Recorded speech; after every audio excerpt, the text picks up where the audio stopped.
I'd like to call the hearing to order, please.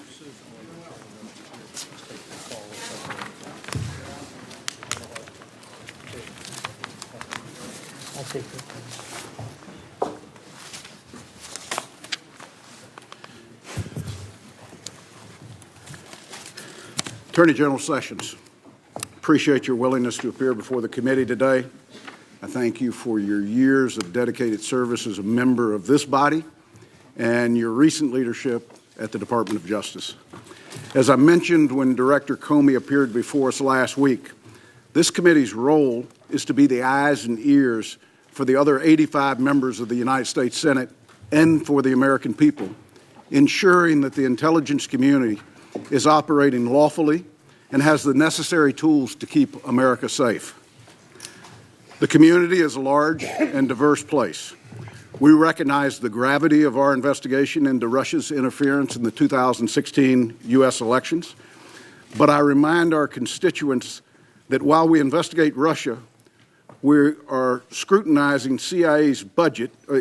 While we're investigating Russia, we are still scrutinizing CIA's budget, NSA's 702 program, our nation's satellite program, and the entire IC effort to recruit and retain the best talent we can find in the world.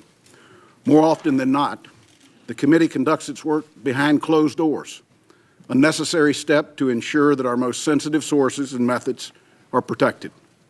The sanctity of these sources and methods are at the heart of the intelligence community's ability to keep us safe and to keep our allies safe from those who seek to harm us. I've said repeatedly that I do not believe any committee that the committee does should be done in public. But I also recognize the gravity of the committee's current investigation and the need for the American people to be presented the facts so that they might make their own judgments. It is for that reason that this committee has now held its 10th open hearing of 2017, more than double that of the committee in recent years, and the 5th on the topic of Russian interference. Attorney General Sessions, this venue is your opportunity to separate fact from fiction and to set the record straight on a number of allegations reported in the press. For example, there are several issues that I'm hopeful we will address today. One, did you have any meetings with Russian officials or their proxies on behalf of the Trump campaign or during your time as Attorney General? Two, what was your involvement with candidate Trump's foreign policy team and what were their possible interactions with Russians? Three, why did you decide to recuse yourself from the government's Russia investigation? And fourth, what role, if any, did you play in the removal of then FBI Director Comey?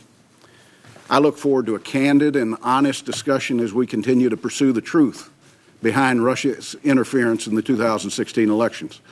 The committee's experienced staff is interviewing the relevant parties, having spoken to more than 35 individuals to date, to include just yesterday an interview of former Homeland Security Secretary Jay Johnson. We also continue to review some of the most sensitive intelligence in our country's possession. As I've said previously, we will establish the facts, separate from rampant speculation, and lay them out for the American people to make their own judgment.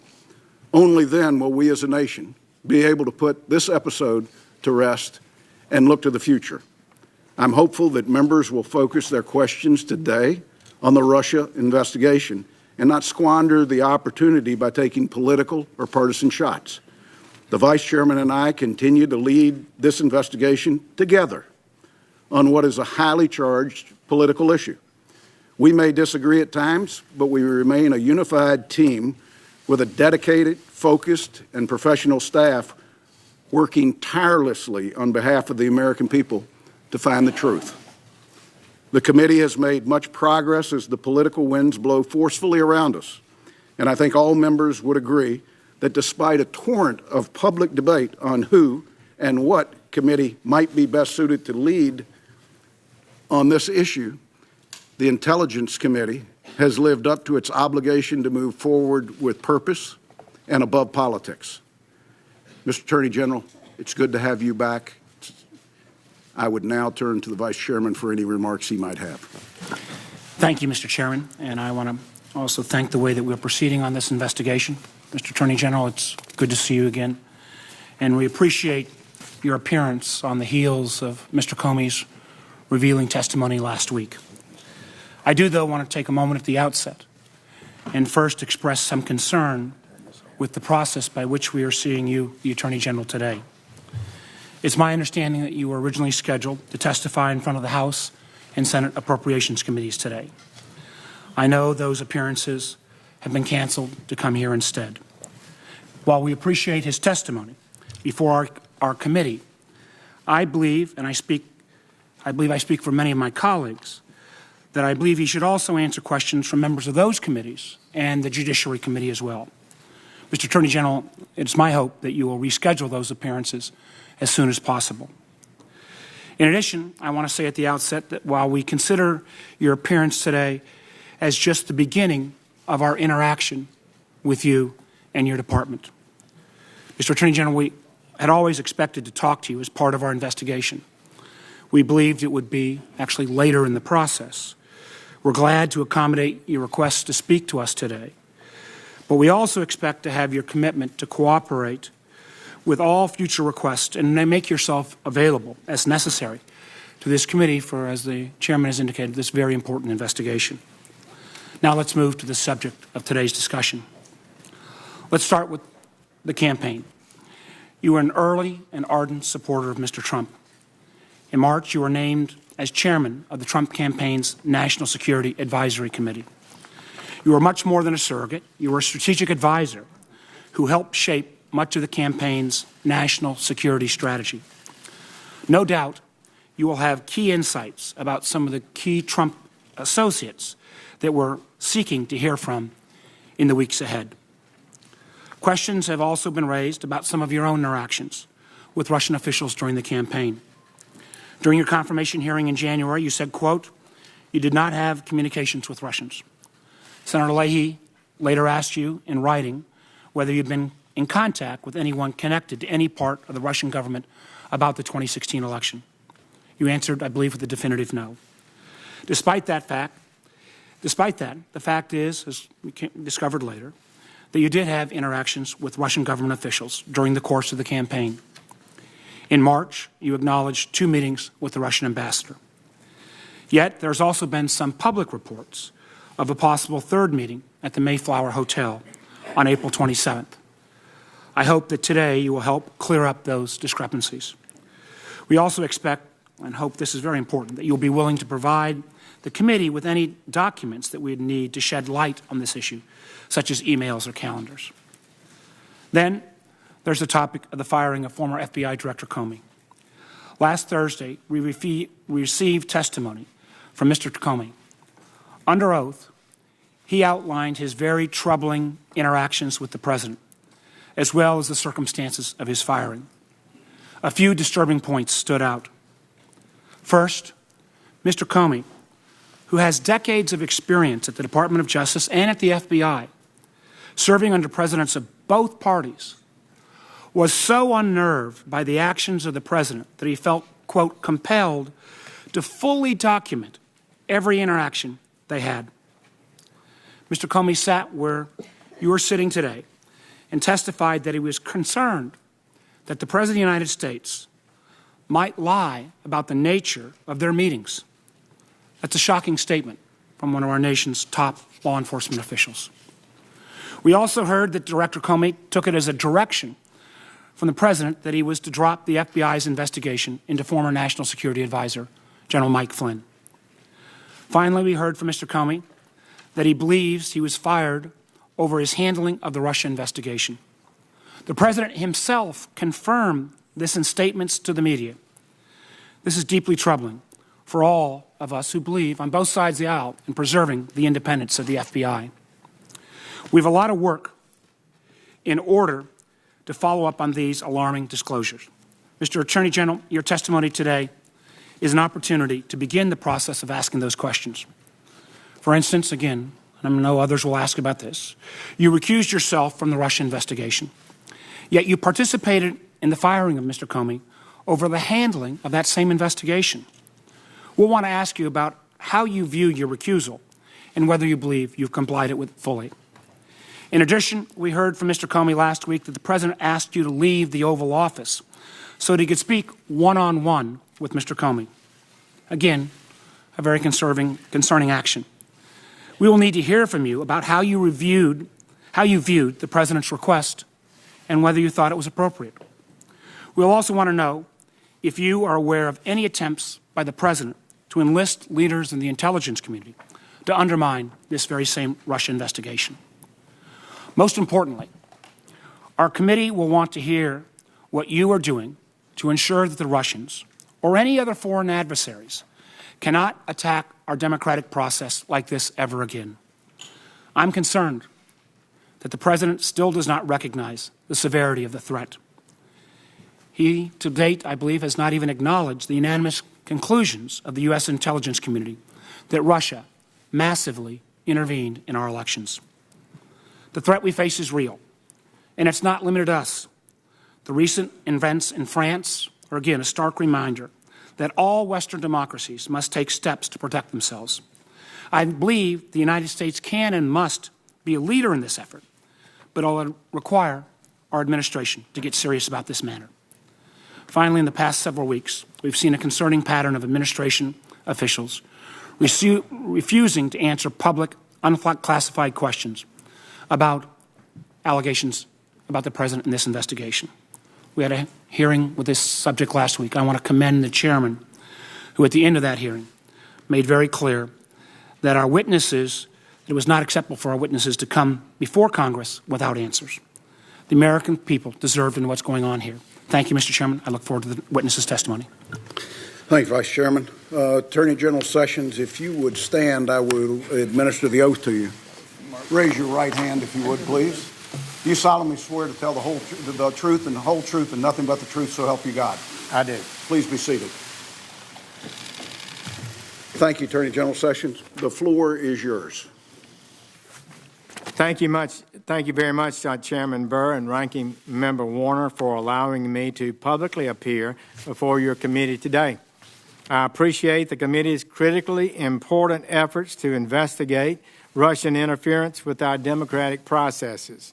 Such interference can never be tolerated, and I encourage every effort to get to the bottom of any such allegations. As you know, the Deputy Attorney General has appointed a special counsel to investigate the matters related to the Russian interference in the 2016 election. I'm here today to address several issues that have been specifically raised before this committee. And I appreciate the opportunity to respond to questions as fully as the Lord enables me to do so. But as I advise you, Mr. Chairman, and consistent with long-standing Department of Justice practice, I cannot and will not violate my duty to protect the confidential communications I have with the President. Now let me address some issues directly. I did not have any private meetings, nor do I recall any conversations with any Russian officials at the Mayflower Hotel. I did not attend any meetings at that event separate. Prior to the speech, I attended by the President today, I attended a reception with my staff that included at least 24 people and President Trump, though I do recall several conversations that I had during that pre-speech reception. I do not have any recollection of meeting or talking to the Russian ambassador or any other Russian officials. If any brief interaction occurred in passing with the Russian ambassador during that reception, I do not remember it. After the speech, I was interviewed by the news media. There was an area for that in a different room, and then I left the hotel. But whether I ever attended a reception where the Russian ambassador was also present is entirely beside the point of this investigation into Russian interference in the 2016 campaign. Let me state this clearly, colleagues. I have never met with or had any conversation with any Russians or any foreign officials concerning any type of interference with any campaign or election in the United States. Further, I have no knowledge of any such conversations by anyone connected to the Trump campaign. I was your colleague in this body for 20 years, at least some of you, and and the suggestion that I participated in any collusion, that I was aware of any collusion with the Russian government to hurt this country, which I have served with honor for 35 years, or to undermine the integrity of our democratic process, is an appalling and detestable lie. Relatedly, there is the assertion that I did not answer Senator Franken's question honestly at my confirmation hearing. Colleagues, that is false. I can't say colleagues now. I'm no longer a part of this body, but former colleagues, that is false. This is what happened. Senator Franken asked me a rambling question after some 6 hours of testimony that included dramatic new allegations that the United States intelligence community, the U.S. intelligence community, had advised President-elect Trump, quote, that there was a continuing exchange of information during the campaign between Trump's surrogates and intermediaries for the Russian government, close quote. I was taken aback by that explosive allegation, which he said was being reported as breaking news that very day, and which I had not heard. I wanted to refute that immediately. Any suggestion that I was part of such an activity, I replied to Senator Franken this way, quote, Senator Franken, I'm not aware of any of those activities. I have been called a surrogate a time or two in that campaign, and I did not have communications with the Russians, and I'm unable to comment on it. Close quote. That was the context in which I was asked the question, and in that context, my answer was a fair and correct response to the charge as I understood it. I was responding to this allegation that we had met. Surrogates had been meeting with the Russians as I understood it. I was responding to this allegation that we had met. Surrogates had been meeting with the Russians on a regular basis. It simply did not occur to me to go further than the context of the question and to list any conversations that I may have had with Russians in routine situations, as I had many routine meetings with other foreign officials. So please hear me now. And it was only in March, after my confirmation hearing, that a reporter asked my spokesperson whether I had ever met with any Russian officials. This was the first time that question had squarely been posed to me. On the same day, we provided that reporter with the information related to the meeting that I and my staff had held in my Senate office with Ambassador Kislyak, as well as the brief encounter in July after a speech that I had given during the convention in Cleveland, Ohio. I also provided the reporter with a list of 25 foreign ambassador meetings that I'd had during 2016. In addition, I provided supplemental testimony to the Senate Judiciary Committee to explain this event. So I readily acknowledge these two meetings, and certainly not one thing happened that was improper in any one of those meetings. Let me also explain clearly the circumstances of my recusal from the investigation into the Russian interference with the 2016 election. Please, colleagues, hear me on this. I was sworn in as Attorney General on Thursday, February 9th. The very next day, as I had promised to the Judiciary Committee I would do, at least at an early date, I met with career department officials, including a senior ethics official, to discuss some things publicly reported in the press that might have some bearing on whether or not I should recuse myself in this case. From that point, February 10th, until I announced my formal recusal on March 2nd, I was never briefed on any investigative details, did not access any information about the investigation. I received only the limited information that the department's career officials determined was necessary for me to form and make a recusal decision. As such, I have no knowledge about this investigation as it is ongoing today, beyond what has been publicly reported. I don't even read that carefully. And I have taken no action whatsoever with regard to any such investigation. On the date of my formal recusal, my Chief of Staff sent an email to the heads of relevant departments, including by name to Director Comey of the FBI, to instruct them to inform their staffs of this recusal and to advise them not to brief me or involve me in any way in any such matters. And in fact, they have not. Importantly, I recuse myself not because of any asserted wrongdoing or any belief that I may have been involved in any wrongdoing in the campaign, but because a Department of Justice regulation, 28 CFR 45.2, I felt required it. That regulation states in effect that department employees should not participate in investigations of a campaign if they served as a campaign advisor. So the scope of my recusal, however, does not and cannot interfere with my ability to oversee the Department of Justice, including the FBI, which has an $8 billion budget and 35,000 employees.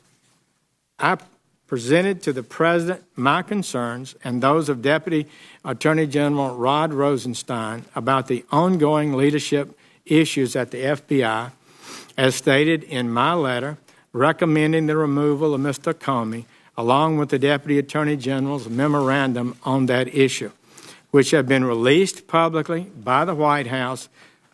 Those represent a clear statement of my views. I adopted Deputy Attorney General Rosenstein's points that he made in his memorandum and made my recommendation. It is absurd, frankly, to suggest that a recusal from a single specific investigation would render the Attorney General unable to manage the leadership of the various Department of Justice law enforcement components that conduct thousands of investigations. Finally, during his testimony, Mr. Comey discussed a conversation that he and I had about the meeting Mr. Comey had with the President. I'm happy to share with the committee my recollection of that conversation that I had with Mr. Comey. Following a routine morning threat briefing, Mr. Comey spoke to me and my Chief of Staff. While he did not provide me with any of the substance of his conversation with the President, apparently the day before, Mr. Comey expressed concern about proper communications protocol with the White House and with the President. I responded. He didn't recall this, but I responded to his comment by agreeing that the FBI and the Department of Justice needed to be careful to follow department policies regarding appropriate contacts with the White House. Mr. Comey had served in the department for better than 2 decades and I was confident that he understood and would abide by the well-established rules limiting communications with the White House, especially about ongoing investigations. That's what's so important to control. My comments encouraged him to do just that, and indeed, as I understand it, he in fact did that. Our Department of Justice rules on proper communications between the Department and the White House have been in place for years. Mr. Comey well knew them. I thought and assumed correctly that he complied with them. So I'll finish with this. I recused myself from any investigation into the campaign for president, but I did not recuse myself from defending my honor against scurrilous and false allegations. At all times throughout the course of the campaign, the confirmation process, and since becoming Attorney General, I have dedicated myself to the highest standards. I've earned a reputation for that, at home and in this body, I believe, over decades of performance. The people of this country expect an honest and transparent government, and that's what we're giving them. This president wants to focus on the people of this country to ensure they are treated fairly and kept safe. The Trump agenda is to improve the lives of the American people. I know some have different ways of achieving this and different agendas, but that is his agenda, and it's one I share. Importantly, as Attorney General, I have a responsibility to enforce the laws of this nation, to protect this country from its enemies, and to ensure the fair administration of justice. And I intend to work every day with our fine team and the superb professionals in the Department of Justice to advance the important work we have to do. These false attacks, the innuendos, the leaks, you can be sure will not intimidate me. In fact, these events have only strengthened my resolve to fulfill my duty to reduce crime, to support our federal, state, and local law enforcement officers who work on our streets every day. Just last week, it was reported that overdose deaths in this country are rising faster than ever recorded. Last year was 52,000. The New York Times just estimated next year will be 62,000 overdose deaths. The murder rate is up over 10%, the largest increase since 1968. Together, we are telling the gangs, the cartels, the fraudsters, and the terrorists, we are coming after you, every one of our citizens, no matter who they are or where they live, has the right to be safe in their homes and communities. And I will not be deterred. I will not allow this great department to be deterred from its vital mission. Thank you, Mr. Chairman, Ranking Member Warner. I have a great honor to appear before you today, and I will do my best to answer your questions. General Sessions, thank you. Thank you for that testimony. I'd like to note for members, the chair and the vice chairman will be recognized for 10 minutes. Members will be recognized for 5 minutes. And I'd like to remind our members that we are in open session. No references to classified or committee-sensitive materials should be used relative to your questions. With that, I recognize myself at this time for 10 minutes. General Sessions, you talked about the Mayflower Hotel where the president gave his first foreign policy speech, and it's been covered in the press that the president was there, you were there, others were there. From your testimony, you said you don't remember whether Ambassador Kislyak was there, the Russian ambassador. Is that correct? I did not remember that. But I understand he was there. So I don't doubt that he was. I believe that representations are correct. In fact, I recently saw a video of him coming into the room. But you never remember having a conversation or a meeting with Ambassador Kislyak? I do not. And there was, in that event, was there ever a private room setting that you were involved in? No. With any? Other than the reception area that was shut off from, I guess, the main crowd of a couple of dozen, 2 to 3 dozen people. I would take for granted at an event like this, the president shook some hands. Yes, he came in and shook hands in the group. Okay. You mentioned that there were some staff that were with you at that event. My legislative director at the time, Is this your Senate staff? Senate legislative director, who was a retired U.S. Army colonel who'd served on the Armed Services staff with Senator John Warner before she joined my staff, was with me in the reception area and throughout the rest of the events. Would you say that you were there as a United States Senator or as a surrogate of the campaign for this event? I came there as a interested person, very anxious to see how President Trump would do in his first major foreign policy address. I believe he'd only given one major speech before. That would maybe at the Jewish AIPAC event. And so it was an interesting time for me to observe his delivery and the message he would make. That was my main purpose of being there. Now, you reported 2 other meetings with Ambassador Kislyak, one in July on the sidelines of the Republican convention, I believe, and one in September in your Senate office. Have you had any other interactions with government officials over the year in a campaign capacity? I'm not asking you from a standpoint of your Senate life, but in the campaign capacity.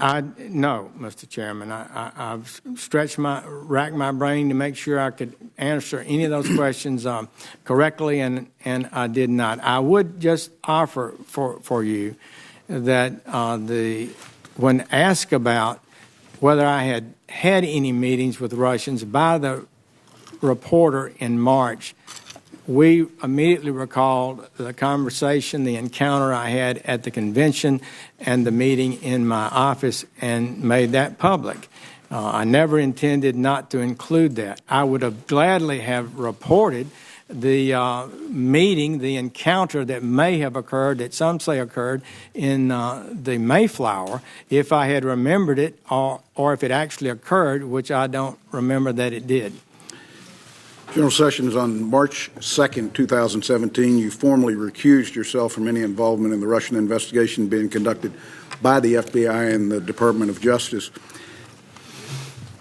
What are the specific reasons that you chose to recuse yourself? Well, the specific reason, Mr. Chairman, is a CFR, a Congressional Code of Federal Regulations, put out by the Department of Justice, part of the Department of Justice rules, and it says this, I'll read from it, 28 CFR 45.2.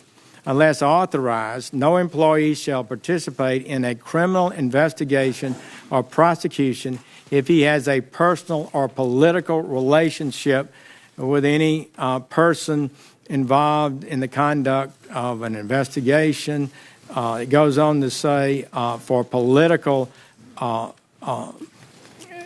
in a political campaign, and it says if you have a close identification with an elected official or candidate arising from service as a principal advisor, you should not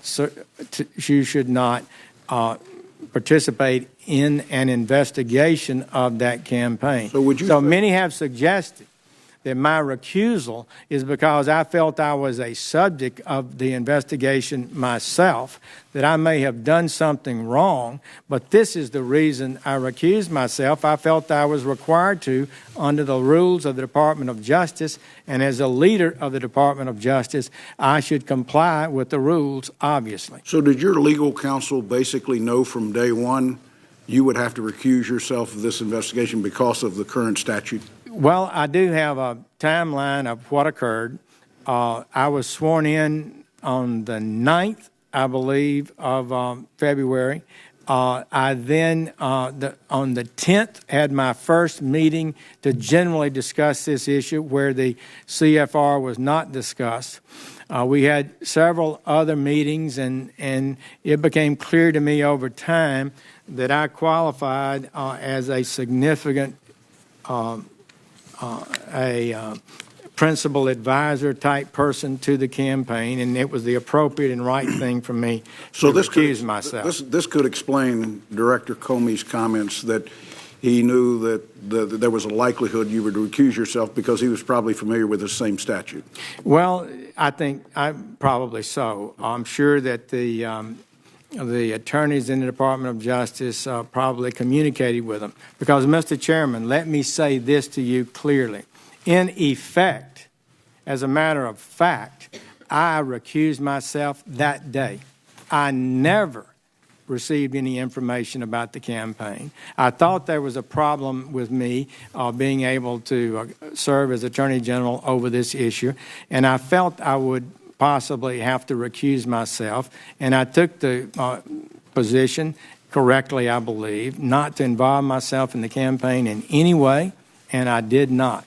You made a reference to your chief of staff sending out an email immediately notifying internally of your decision to recuse. Would you ask your chief of staff to make that email available? We would be pleased to do so, and I think I have it with me now. Thank you, General Sessions. Have you had any interactions with the special counsel, Robert Mueller, since his appointment? I have not. With regard to the email we sent out, Mr. Comey, Director Comey, indicated that he did not know that when I recused myself or did not receive notice, one of those emails went to him by name. So a lot happens in our offices. I'm not accusing him of any wrongdoing, but in fact, it was sent to him and to his name. Okay. General Sessions, as you said, Mr. Comey testified at length before the committee about his interactions with the president, in some cases highlighting your presence at those meetings. And you addressed the meeting where all were asked to leave except for Director Comey, and he had a private meeting with the president. And you said that he did inform you of how uncomfortable that was, and your recommendation was that the FBI and DOJ needed to follow the rules limiting further correspondence. Did Director Comey ever express additional discomfort with conversations that the president might have had with him, because he had 2 additional meetings and I think a total of 6 phone calls? That is correct. There's nothing wrong with the president having a communication with the FBI director. What is problematic for any Department of Justice employee is to talk to any cabinet persons or White House officials, high officials, about ongoing investigations that are not properly cleared through the top levels of the Department of Justice. And so it was a regulation I think is healthy. I thought we needed and strongly believe we needed to restore discipline within our department to adhere to just those kind of rules, plus leaking rules and some of the other things that I think are a bit lax and need to be restored. You couldn't have had a conversation with the president about the investigation because you were never briefed on the investigation. That is correct. I would note that with regard to the private meeting that Director Comey had, by his own admission, I believe there are as many as 6 such meetings. Several of them he had with President Trump. I think he had 2 with President Obama. So it's not improper per se, but it would not be justified for a department official to share information about an ongoing investigation without prior review and clearance from above. General Sessions, just one last question. You were the chair of this foreign policy team for the Trump campaign. To the best of your knowledge, did that team ever meet? We met a couple of times, maybe. Some of the people did, but we never functioned, frankly, Mr. Chairman, as a coherent team. We had various meetings. Were there any members of that team you never met? Yes. Okay. Vice Chairman. Thank you, General Sessions. As I mentioned in my opening statement, we appreciate your appearance here, but we do see this as the first step, and I would just like to get your commitment that you will agree to make yourself available as the committee needs in the weeks and months ahead. Senator Warner, I would I will commit to appear before this committee and other committees as appropriate. I don't think it's good policy to continually bring cabinet members or the Attorney General for multiple committees going over the same things over and over. I know other members of the Judiciary Committee or Appropriations Committee may want to raise those issues. But let me just ask about this committee. I just gave you my answer, Thank Mr. you. What about, can we also get your commitment, since there will be questions about some of these meetings that took place or not, that we could get access to documents or memoranda or your day book or something so we can... Mr. Chairman, we will be glad to provide appropriate responses to your questions and review them carefully and try to be responsive. Yesterday, a friend of the President was reported to suggesting that President Trump was considering removing Director Mueller as special counsel. Do you have confidence in Director Mueller's ability to conduct his investigation fairly and impartially? Well, first, I don't know about these reports and have no basis to but I'm asking you, sir, their I'm asking, validity. I have known Mr. Mueller over the years. He served 12 years as FBI director. I knew him before that, and I have confidence in Mr. Mueller. So you have confidence he can do his job? But I'm not going to discuss any hypotheticals or what might be a factual situation in the future that I'm not aware of today, because I know nothing about the investigation. Do you believe? Fully recused. I've got a series of questions, sir. Do you believe the President has confidence in Director Mueller? I have no idea. I've not talked to him about it. Now, if we commit to this committee not to take any personal actions that might result in Director Mueller's firing or dismissal? Well, I think I probably could say that with confidence because I'm recused from the investigation. In fact, the way it works, Senator Warner, is that the acting Attorney General I'm aware investigation process, but I just wanted to get you on the record that you would not, Deputy Attorney General Rod Rosenstein, with your recusal, you would not take any actions to try to have Special Investigator Mueller removed. I wouldn't think that would be appropriate for me to do. Yes, sir, I agree.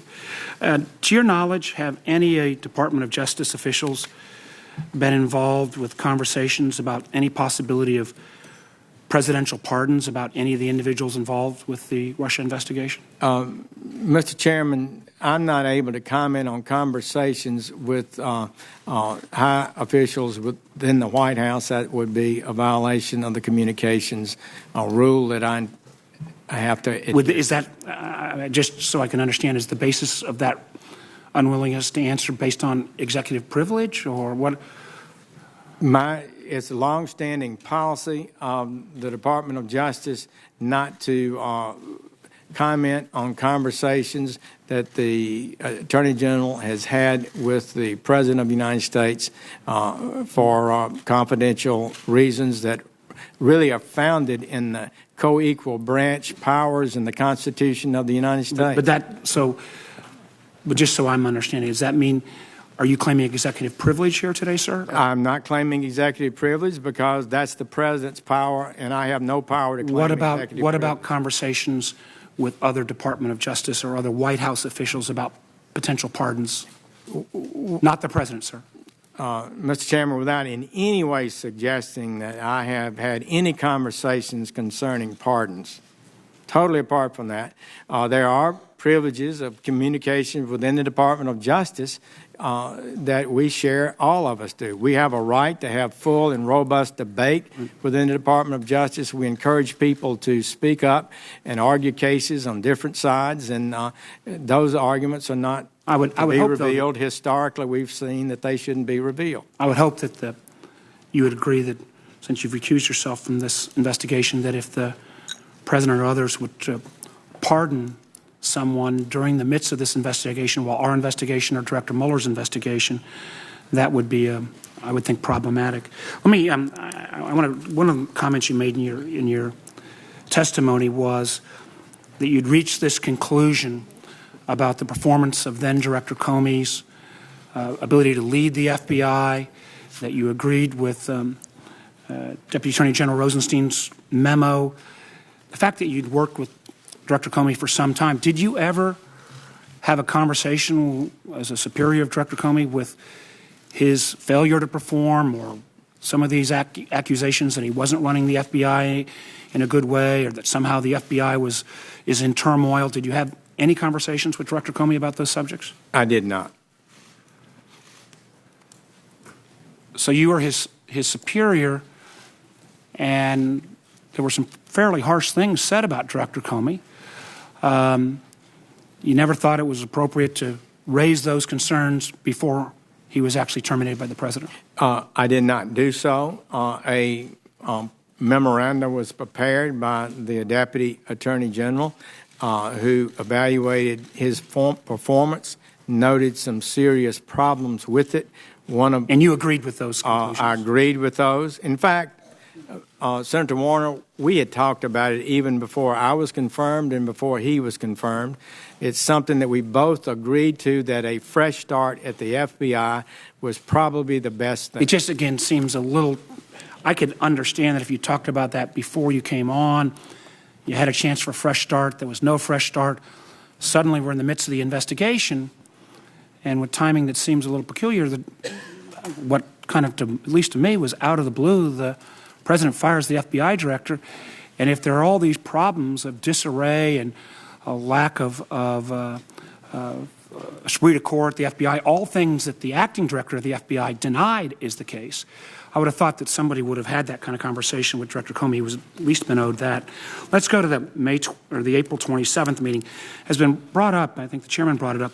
By the time April 27th came around, you'd already been named as the chair of then candidate Trump's National Security Advisory. So showing up that meeting would be appropriate, not only that was the Mayflower Hotel. Right, yes, sir. Yes, sir. And my understanding was that the president's son-in-law, Jared Kushner, was at that meeting as well? I believe he was, yes. You don't recollect whether Mr. Kushner had any conversations with Ambassador Kislyak at that session? I do not. Okay. And to the best of your memory, you had no conversation with Ambassador Kislyak at that meeting? I don't recall it, Senator Warner. It would have been, certainly I can assure you, nothing improper if I'd had a conversation with him, and it's conceivable that occurred. I just don't remember it. But there was nothing in your notes or memory so that when you had a chance, and you did, and I appreciate, correct the record about the other two sessions in response to Senator Frank and Senator Leahy, this one didn't pop into your memory, that maybe in the overabundance of caution that you ought to report that this session as well?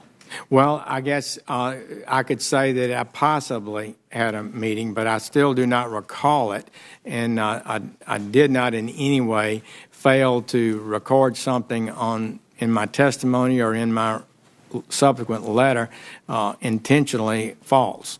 I understand that, sir. I'm just trying to understand when you corrected the record, and clearly by the time you had a chance to correct the record, I would have thought that you would have known that Ambassador Kislyak was at that April 27th session.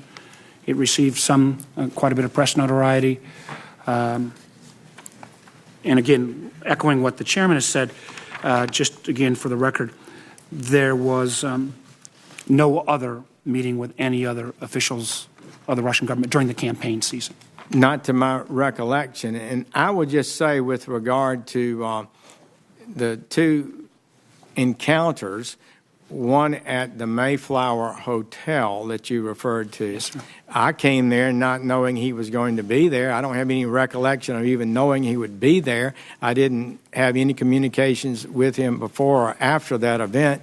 And likewise, at the event at the convention, I went off the convention grounds to a college campus for an event that had been set up. But at the Mayflower event. Well, let me just follow this up on that one. I didn't know he would be in the audience and had no.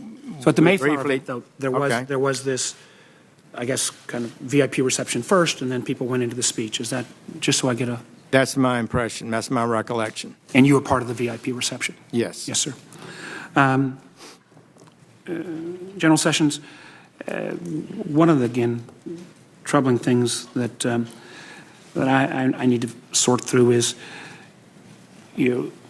Comey's testimony last week was that he felt uncomfortable when the president asked everyone else to leave the room.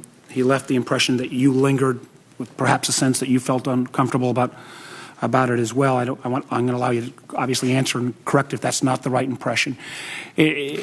After this meeting took place, which clearly Director Comey felt had some level of uncomfortableness, you never asked Director Comey what took place in that meeting? Well, I would just say it this way.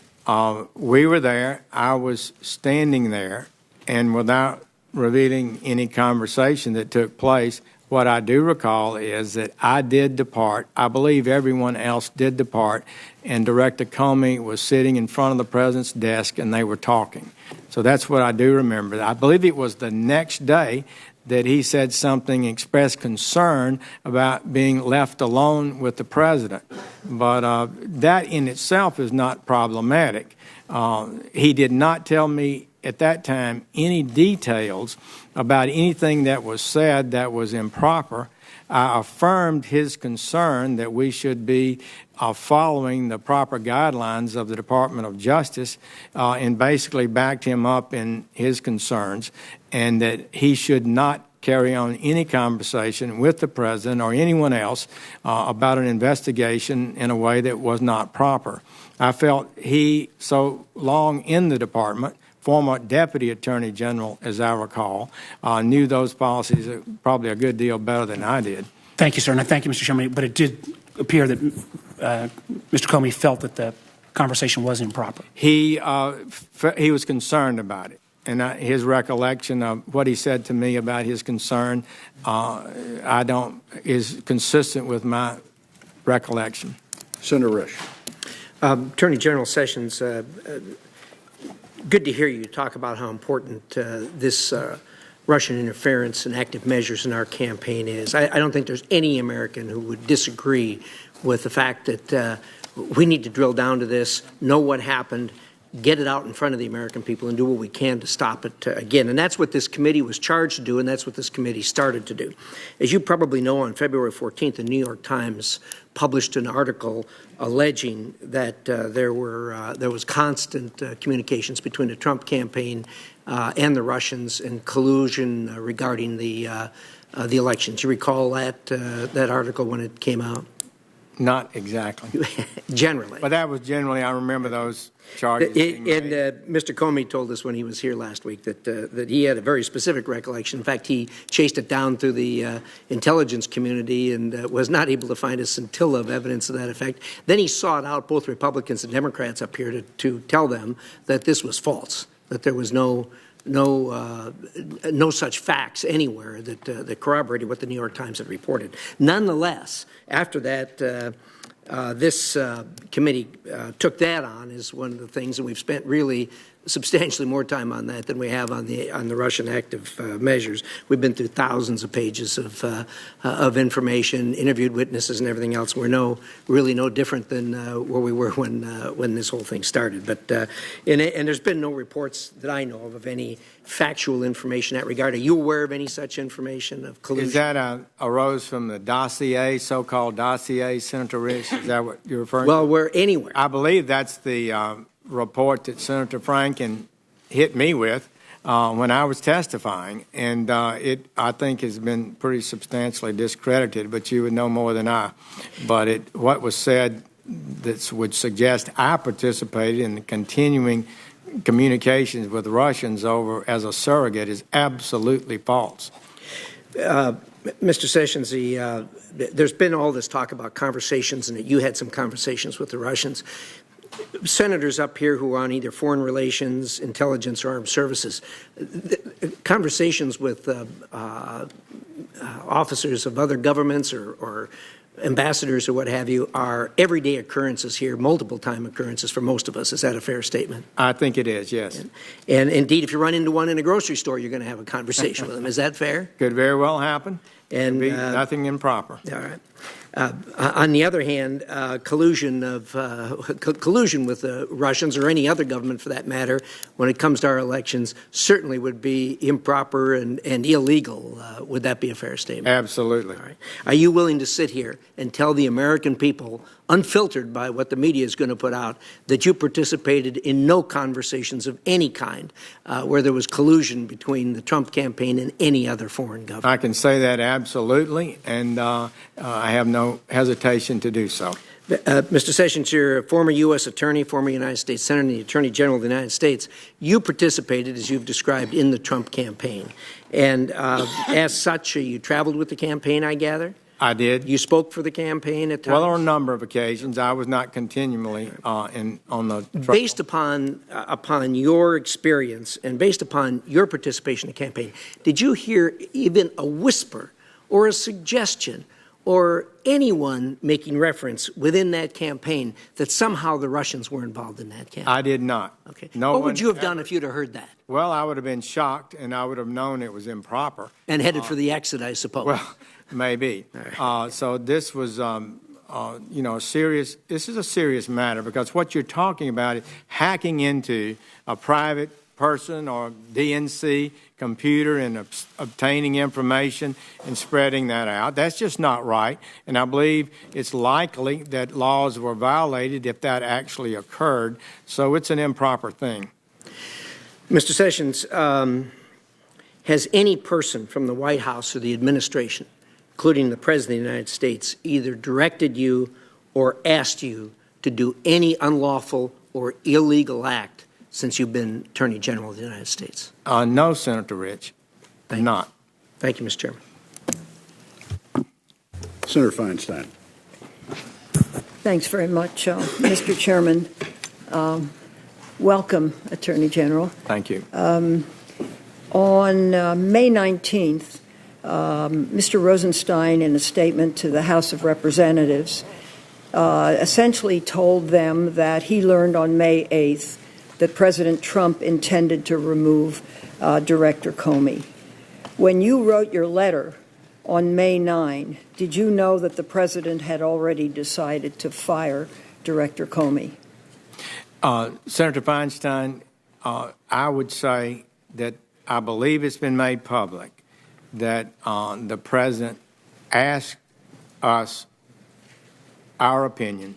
It was given, and he asked us to put that in writing. I don't know how much more he said about it than that, but I believe he has talked about it, and I would let his words speak for themselves. Well, on May 11th, on NBC Nightly News, 2 days later, the President stated he was going to fire Comey regardless of the recommendation. So I'm puzzled about the recommendation because the decision had been made. So what was the need for you to write a recommendation? Well, we were asked our opinion, and when we expressed it, which was consistent with the memorandum and letter we wrote, I felt comfortable, and I guess the Deputy Attorney General did too, in providing that information in writing. So do you concur with the President that he was going to fire Comey regardless of recommendation because the problem was the Russian investigation? Senator Feinstein, I guess I'll just have to let his words speak for himself. I'm not sure what was in his mind explicitly when we talked with him. Did you ever discuss Director Comey's FBI handling of the Russia investigations with the President or anyone else? Senator Feinstein, that would call for a communication between the Attorney General and the President, and I'm not able to comment on that. You are not able to answer the question here, whether you ever discussed that with him? That's correct. And how do you view that? Since you discussed his termination, why wouldn't you discuss the reasons? Well, those were put in writing and sent to the President, and he made those public, so he made that public. So you'd had no verbal conversation with him about the firing of Mr. Comey? I'm not able to discuss with you or confirm or deny the nature of private conversations that I may have had with the President on this subject or others. And I know that how this will be discussed, but that's the rules that has been long adhered to by the Department of Justice, as you know, Senator Feinstein. you're a longtime colleague, but we heard Mr. Coates and we heard Admiral Rogers say essentially the same thing, when it was easy just to say if the answer was no, no. Well, it would have been easier to say if it was yes, yes, but both would have been improper. Okay. So how exactly were you involved in the termination of Director Comey? Because I am looking at your letter dated May 9, and you say the director of the FBI must be someone who follows faithfully the rules and principles, who sets the right example for our law enforcement officials. Therefore, I must recommend that you remove Director Comey and identify an experienced and qualified individual to lead the great men and women of the FBI. Do you really believe that this had to do with Director Comey's performance with the men and women of the FBI? There was a clear view of mine and of Deputy Attorney General Rosenstein as he set out at some length in his memoranda, which I adopted and sent forward to the President, that we had problems there, and it was my best judgment that a fresh start at the FBI was the appropriate thing to do. And when asked, I said that to the President. It's something I had adhered to. Deputy Rosenstein's letter dealt with a number of things. When Mr. Comey declined the Clinton prosecution, that was really a usurpation of the authority of the federal prosecutors in the Department of Justice. It was a stunning development. The FBI is the investigative team. They don't decide prosecution policies. And so that was a thunderous thing. He also commented at some length on the declination of the Clinton prosecution, which you should not normally, you shouldn't do. Policies have been historic. If you decline, and you don't talk about it. There were other things that had happened that indicated to me a lack of discipline, and it caused controversy on both sides of the aisle.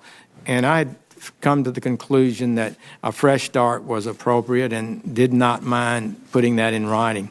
My time is up. Thank you very much. Senator Rubio. Thank you. Thank you for being here, Attorney General. I want to go back to February 14th and kind of close the loop on the details. Director Comey was here, provided great detail about that day. So what I've heard so far is there was a meeting in the Oval Office on the 14th. You recall being there along with him. At some point, the meeting concluded. The President, everyone got up to leave. The President asked Director Comey to stay behind, correct? Well, that's a communication in the White House that I would not comment on. All right. Look, I do indicate. You remember seeing him stay behind? Yes. Okay. And his testimony was that you lingered. And his view of it was you lingered because you knew that you needed to stay. That was his characterization. Do you remember lingering? Do you remember feeling like you needed to stay? I do recall being one of the last ones to leave. Did you decide to be one of the last ones to leave? I don't know how that occurred. We had finished a counterterrorism briefing. There, a number of people were there, and people were filtering out. And I eventually left, and I do recall that I think I was the last or one of the last two or three to leave. Would it be fair to say that you felt like perhaps you needed to stay because it involved the FBI director? Well, I don't know how I would characterize that, Senator Rubio. I left. It didn't seem to me to be a major problem. I knew that Director Comey, long-time experience in the Department of Justice, could handle himself well. So you saw him after that. He characterized it as he went up to you and said, you know, never leave me alone with the President again. It's not appropriate. And he said, this is his characterization, you just kind of shrugged like as if to say, what am I supposed to do about it? Well, I think I described it more completely, correctly. He raised that issue with me, I believe, the next day. I think that was correct. And he expressed concern to me about that private conversation. And I agreed with him essentially, that there are rules on private conversations with the president. But there's not a prohibition on a private discussion with the president, as I believe he's acknowledged 6 or more himself with President Obama and President Trump. So I didn't feel like that's the first, and he gave me no detail about what it was that he was concerned about. So so I didn't say I wouldn't be able to respond if he called me. He certainly knew that with regard that he could call his direct supervisor, which in the Department of Justice, the direct supervisor to the FBI is the Deputy Attorney General. He could have complained to the deputy or to me at any time if he felt pressured, but I had no doubt that he would not yield to any pressure. Do you know if the president records conversations in the Oval Office or anywhere in the White House? I do not. Let me ask you this. If, in fact, any president was to record conversations in their official duties in the White House or the like, would there be an obligation to preserve those records? I don't know, Senator Rubio. Probably so. I want to go to the campaign for a moment. As I'm sure you're aware, as it's been widely reported, Russian intelligence agencies often pose not simply as an official, but in covers as businessmen, a journalist, and the like. At any point during the campaign, did you have an interaction with anyone who, in hindsight, you look back and say they were trying to influence me or gain insight, that in hindsight you look at and wonder? I don't believe in my conversations with the 3 times. Just in general. Well, I met a lot of people, a lot of foreign officials who wanted to argue their case for their country and to point out things that they thought were important for their countries. But yes, that's a normal thing, I guess, we talk about. Right, but as far as someone who's not an official from another country, just a businessman or anyone walking down the street who kind of struck you as someone that was trying to find out what you were up to or what the campaign was up to, you never remember any sort of interaction that in hindsight appears suspicious? Well, I'd have to rack my brain, but I don't recall it now. My last question. You were on the foreign policy team. The Republican platform was changed to not provide defensive weapons to Ukraine. Were you involved in that decision? Do you know how that change was made or who was involved in making that change? I was not active in the platform committee, did not participate in that, and don't think I had any direct involvement. Do you know who did, or do you have no recollection of a debate about that issue internally in the campaign? I never watched the debate. If it occurred on the platform committee, I think it did. So I don't recall that, Senator Rubio. I'd have to think about that. Thank you. Senator Wyden. Thank you very much, Mr. Chairman. Mr. Chairman, I want to thank you for holding this hearing in the open, in full view of the American people, where it belongs.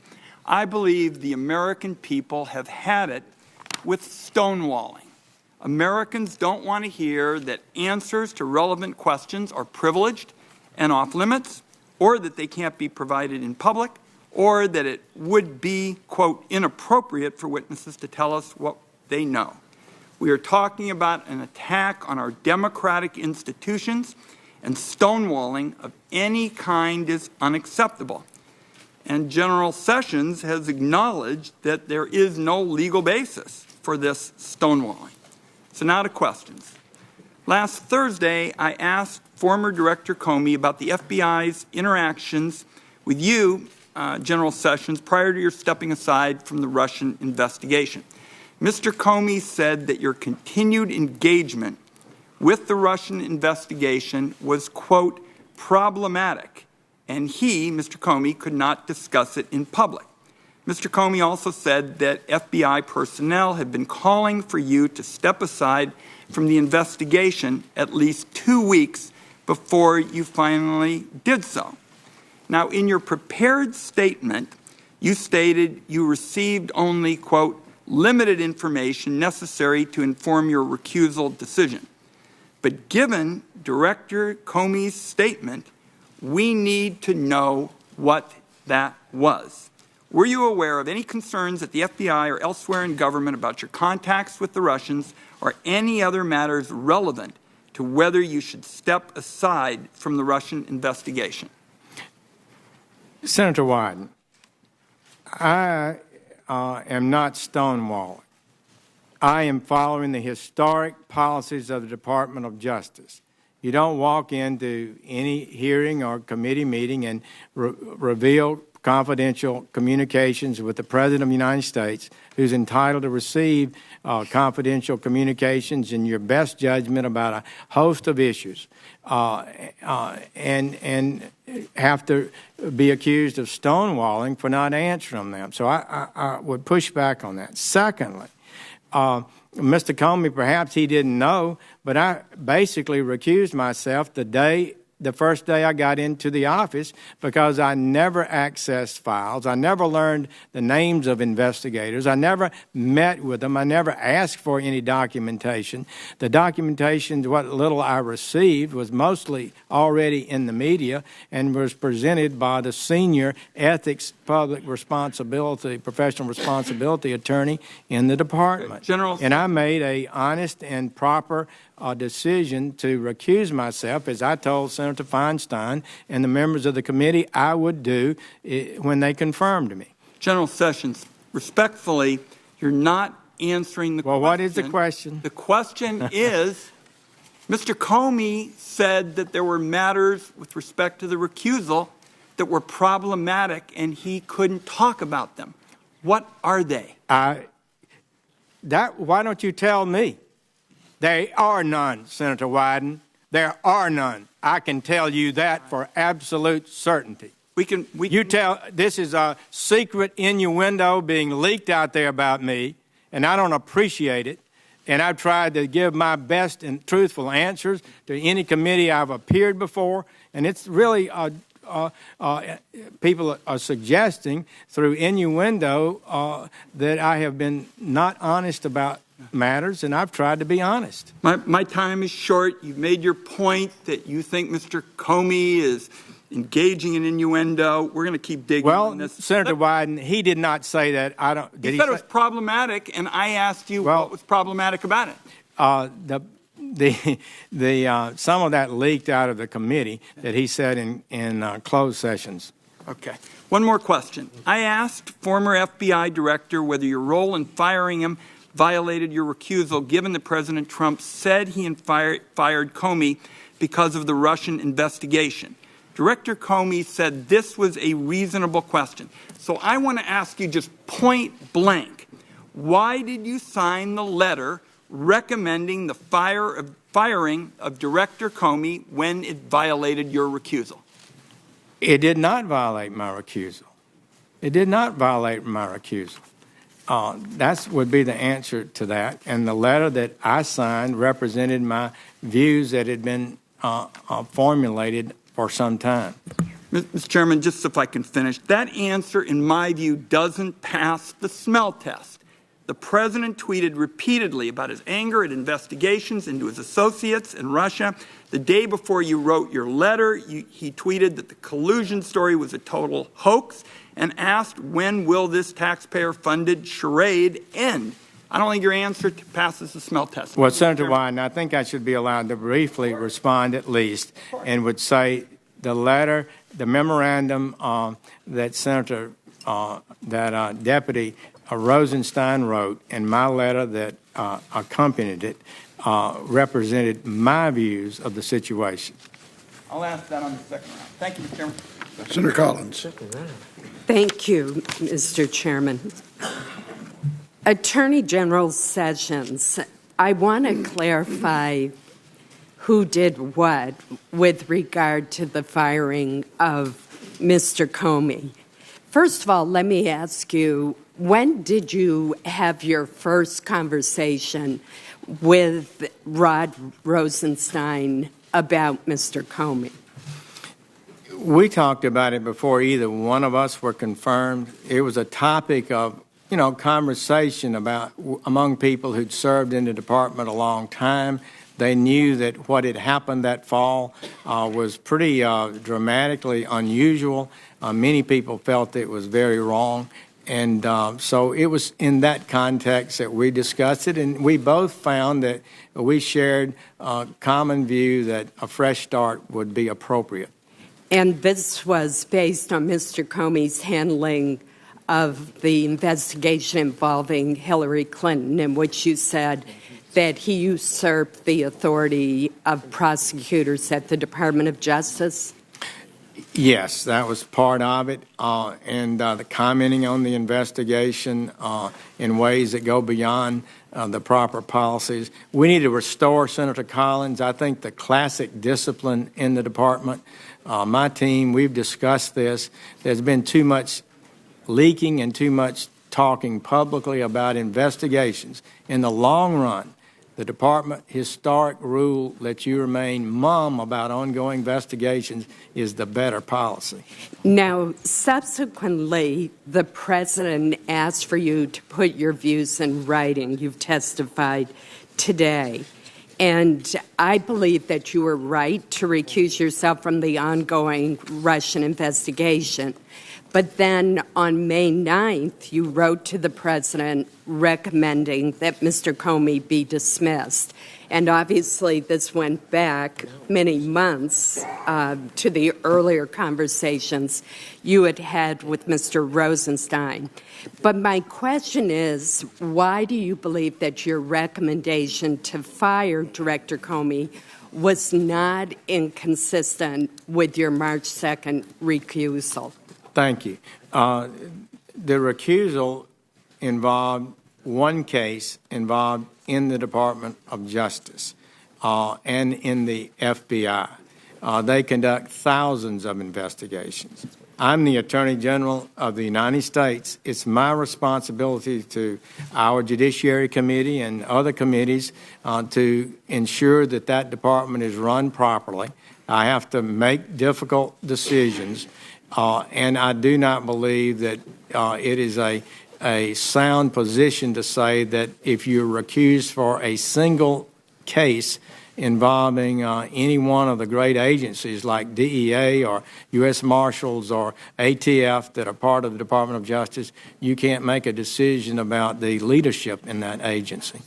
Now, if you had known that the president subsequently was going to go on TV and in an interview with Lester Holt of NBC would say that this Russian thing was the reason for his decision to dismiss the FBI director, would you have felt uncomfortable about the timing of the decision?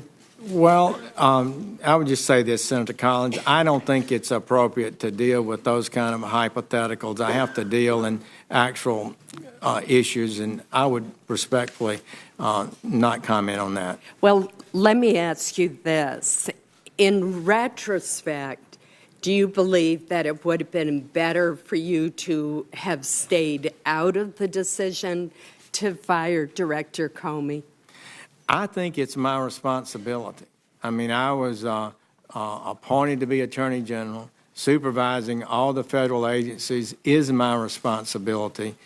Trying to get the very best people in those agencies at the top of them is my responsibility, and I think I had a duty to do so.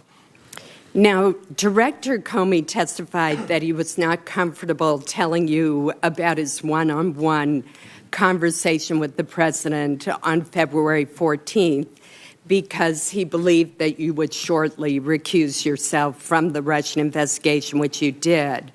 Yet, Director Comey testified that he told no one else at the department outside of the senior leadership team at the FBI. Do you believe that the director had an obligation department outside of the senior leadership team at the FBI? Do you believe that the director had an obligation to bring the information about the president saying that he hoped he could let Michael Flynn go to someone else at the Department of Justice? There are an awful lot of lawyers at the Department of Justice, some 10,000 by last count. I think the appropriate thing would have been for Director Comey to talk with the acting Deputy Attorney General, who is his direct supervisor. That was Dana Bente, who had 33 years in the Department of Justice and was even then still serving for 6 years and continues to serve as Attorney General appointed by President Obama.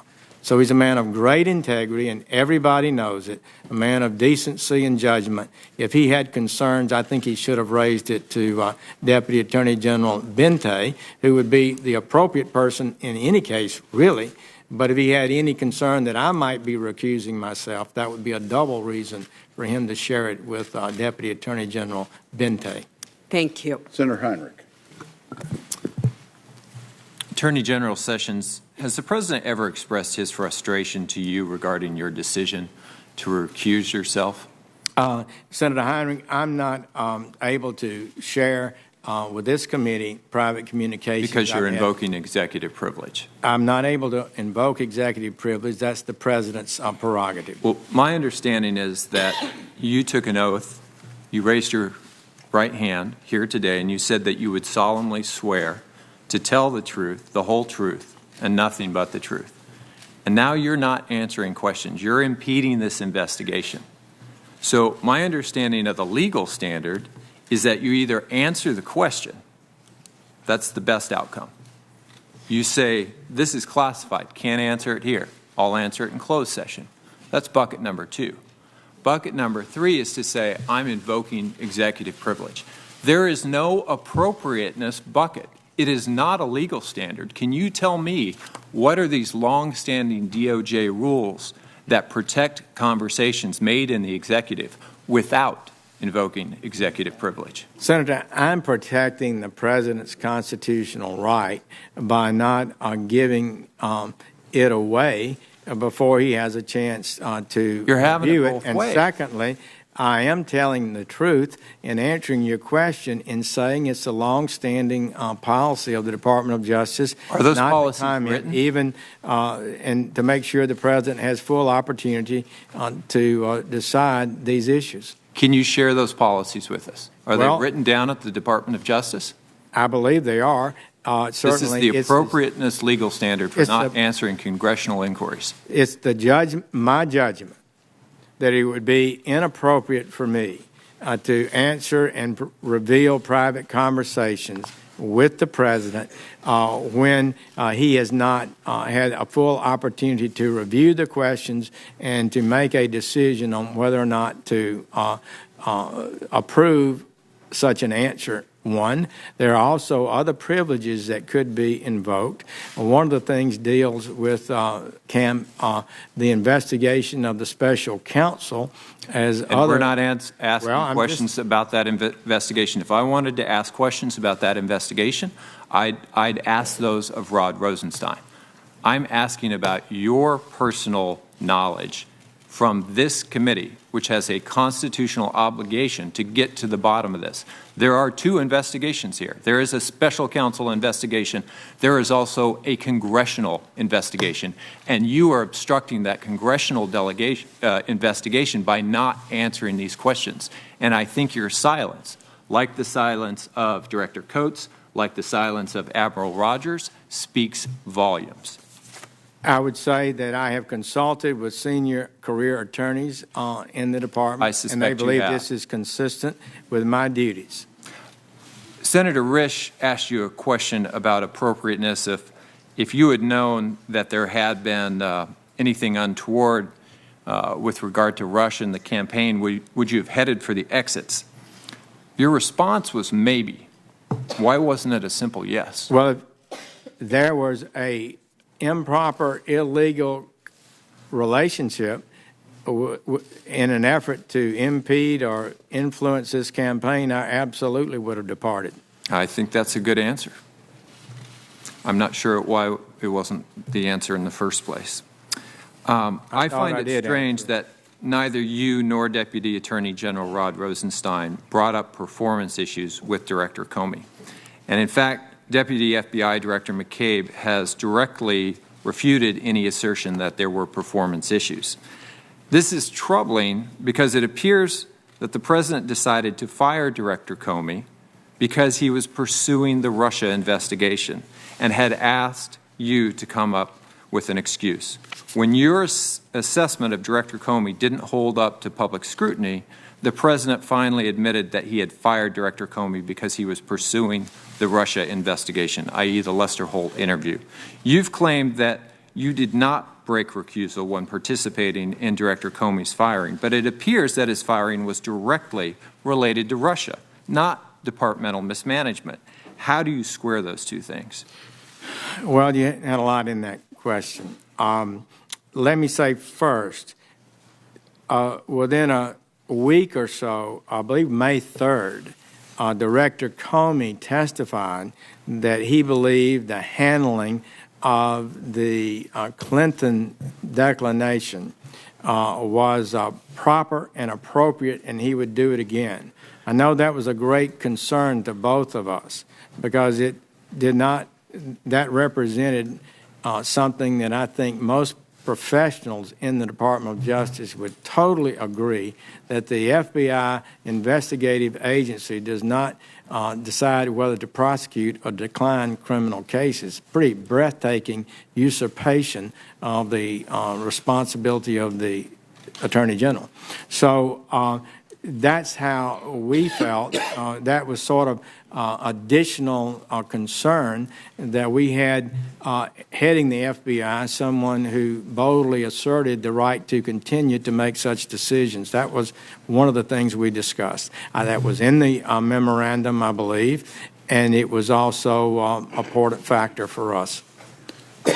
Before I recognize Senator Blunt, I would like the record to show that last night Admiral Rogers spent almost 2 hours in closed session with almost the full committee, fulfilling his commitment to us in the hearing that in closed session he would answer the question, and I think it was thoroughly answered, and all members were given an opportunity to ask questions. I just want the record to show that with what Senator Heinrich stated. Senator Blunt. Thank you, Chairman. Attorney General, it's good to see you here. It's good to see Mary. I know that there are probably other places you'd both rather be today, but you've always looked at public service as something you did together, and it's good to see you here together and know that your family continues to be proud and supportive of what you do. Thank you. I'm blessed indeed. I agree with that. I agree with that. Let me just get a couple of things clear in my mind here of notes I've taken while people were asking questions and you were talking. On the April 27th, 2016 event, I think that's the Mayflower Hotel speech that the presidential candidate gave on foreign policy. You didn't have a room at that event where you had private meetings, did you? No, I did not. And as I understand it, you went to a reception that was attended by how many people? I think 2 to 3 dozen. 2 to 3 dozen people. You went in, heard a speech, and then may have seen people on your way out. Correct. So when you said you possibly had a meeting with Mr. Kislyak, did you mean you possibly met him? I didn't have any formal meeting with him. I'm confident of that, but I may have had an encounter during the reception. That's the only thing I cannot say with certainty. I did not. That's all I can say. Well, that's what I thought you were saying, but sometimes when I hear I had a meeting, that would mean more to me than I met somebody. You're right. You might have met him at the reception. Could you have met other ambassadors at that reception as well? I could.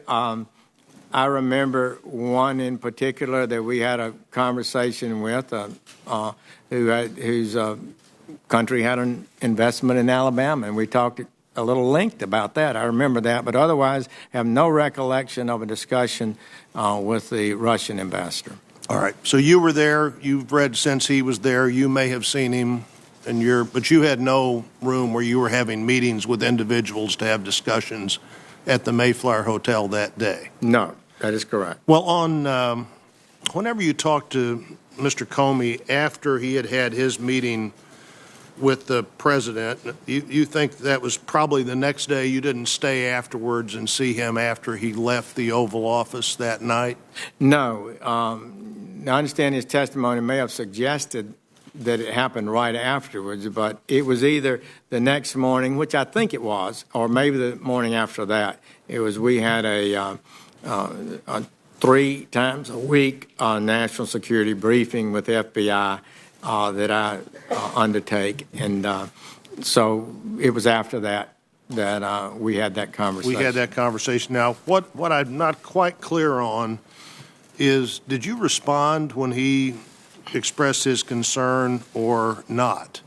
Yes, I did respond. I think he's incorrect. He indicated, I believe, that he was not totally sure of the exact wording of the meeting, but I do recall my chief of staff was with me, and we recall that I did affirm the longstanding written policies of the Department of Justice concerning communications with the White House.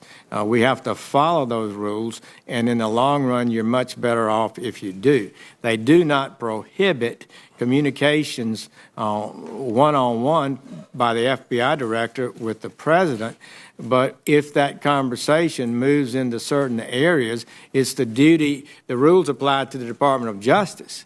So it's a duty of the FBI agent to say, Mr. President, I can't talk about that. That's the way that should work. And apparently it did, because he says he did not improperly discuss matters with the president. When Mr. Comey talked to you about that meeting, did he mention Mr. Flynn? No. He mentioned no facts of any kind. He did not mention to me that he'd been asked to do something he thought was improper. He just said he was uncomfortable, I believe, with it. After that discussion with Mr. Comey... Actually, I don't know that he said he was uncomfortable. I think he said maybe it was what he testified to was perhaps the correct wording. I'm not sure exactly what he said, but I don't dispute it. Well, exactly what I think what I remember him saying was that you didn't react at all and kind of shrugged, but you're saying you referred him to the normal way these meetings are supposed to be conducted. I took it as a concern that he might be asked something that was improper, and I affirmed to him his willingness to say no or not go in an improper way, improper direction. I'd just say, finally, I'm assuming you wouldn't talk about this because it would relate to the May 8th meeting, but my sense is that no decision is final until it's carried out. My guess is that there are people at this dais who have said they were going to let somebody go or fire somebody that never did that. So the fact that the president said that on May 8th doesn't mean that the information he got from you on May 9th was not necessary or impactful. And I'm sure you're not going to say how many times the president said we ought to get rid of that person, but I'm sure that's happened. And Chairman, I'll... Thank you. Senator King. Mr. Attorney General, thank you for joining us today. I respect your willingness to be here. Thank you. You testified a few minutes ago, I'm not able to invoke executive privilege. That's up to the president. Has the president invoked executive privilege in the case of your testimony here today? He has not. Then what is the basis of your refusal to answer these questions? Senator Kane, the president has a constitutional... I understand that, but the president hasn't asserted it. Well, you said you don't have the power to assert the power of executive privilege, so what is the legal basis for your refusal to answer these questions? I am protecting the right of the president to assert it if he chooses, and there may be other privileges that could apply in this circumstance. Well, I don't understand how you can have it both ways. The president can't not assert it, and you've testified that only the president can assert it, and yet I just don't understand the legal basis for your refusal to answer. Well, what we try to do, I think most cabinet officials, others that you questioned recently, officials before the committee, protect the president's right to do so. If it comes to a point where the issue is clear and there's a dispute about it, at some point the president will either assert the privilege or not, or some other privilege would be asserted. But at this point, I believe it's premature for You're me asserting to a privilege that the president, you've testified. it'd be premature for me to deny the president a full and intelligent choice about executive privilege. That's not necessary at this point. You testified a few minutes ago that, quote, we were asked for our opinion. Who asked for your opinion? You mean, You testified we were asked for our opinion. You my and Rod understanding is, Rosenstein. I believe I'm correct in saying the president has said so, that. So he didn't ask you directly? I thought you were asking about the privilege, so. No, I'm you sorry. want to go back to I'm saying, you said, quote, we were asked for our opinion, you and Mr. Rosenstein. I believe that was appropriate for me to say that because I think the president. No, I'm just asking you. I'm who just saying asked why. you for your opinion? Yeah, Who asked you for yes, your opinion? right. The president asked for our opinion. All right, so you just testified as to the content of a communication to That the is president. correct, but I believe he's already revealed that. I believe I'm correct in saying that. That's why I indicated that when I answered that question. But if he hasn't, and I'm in error, So you I can would be, have constricted his constitutional right of privilege. So you're being correct. You're being selective about the use. No, I'm not intentionally. I'm doing so only because I believe he made that. In any of your He's discussions been with the public president about that. about the firing of James Comey, did the question of the Russian investigation ever come up? I cannot answer that because it was a communication by the president, or if any such occurred, it would be a communication that he has not waived. But he has not asserted the executive privilege. He has not asserted executive privilege Do you today. believe the Russians interfered with the 2016 elections? It appears so. The intelligence community seems to be united in that. But I have to tell you, Senator King, I know nothing but what I've read in the paper. I've never received any detailed briefing on how hacking occurred or how information was alleged to have influenced the campaign. Between the election, there was a memorandum from the intelligence community on October 9th that detailed what the Russians were doing after the election, before the inauguration. You never sought any information about this rather dramatic attack on our country?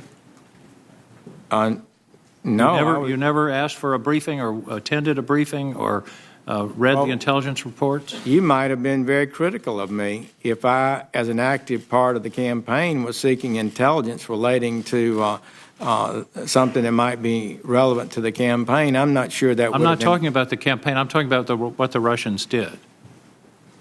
You received no briefing on the Russian active measures in connection with the 2016 election? No, I don't believe I ever did. Let's go to your letter of May 9th. You said, based upon my evaluation and for the reasons expressed by the deputy, was that a written evaluation?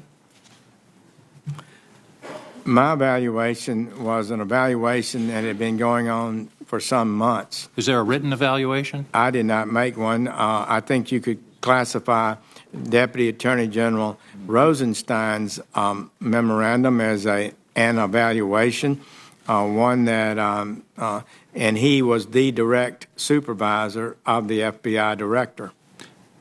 And his evaluation was based 100% on the handling of the Hillary Clinton emails. Is that correct? Well, in a number of other matters, but as I recall, but he did explicitly lay out the errors that he thought had been made in that process by the director of the FBI. I thought they were cogent and accurate and far more significant than I think a lot of people have understood. Thank you, Mr. Chairman. Senator Langford. Thank you, Mr. Chairman. Attorney General Sessions, good to see you again. Thank you. You speak as a man eager to set the record straight. And you've spoken very plainly from the very beginning, from your opening statement all the way through this time. I am amazed at the conversations, as if an Attorney General has never said there were private conversations with the President.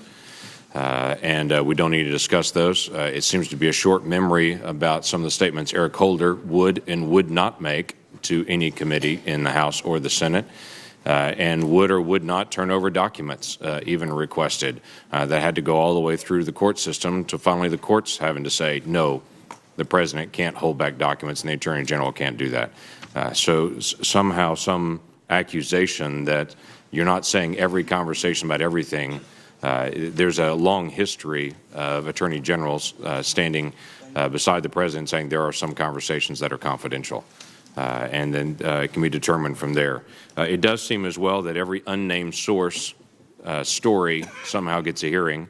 I was in the hearing this morning with Rod Rosenstein as we dealt with the appropriations request that originally, obviously, you were scheduled to be at, that Rod Rosenstein was taking your place to be able to cover. He was very clear. He was peppered with questions about Russia during that conversation as well. He was very clear that he has never had conversations with you about that, and that you have never requested conversations about that.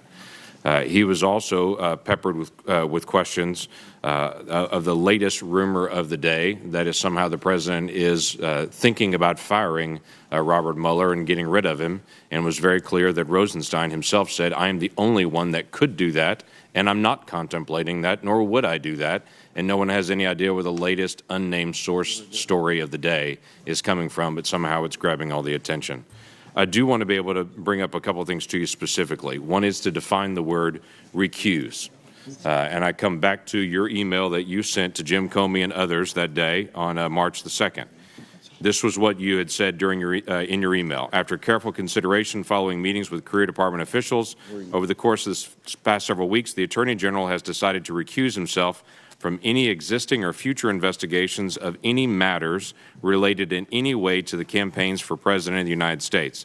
The Attorney General's recusal is not only with respect to such investigations, if any, but also extends to the Department of responses to congressional and media inquiries related to such investigations.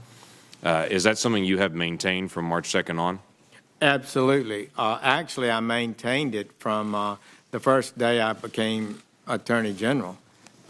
We discussed those matters, and I felt until and if I ever made a decision to not recuse myself, I should not, as abundance of caution, involve myself in studying the investigation or evaluating it. Right. So I did not.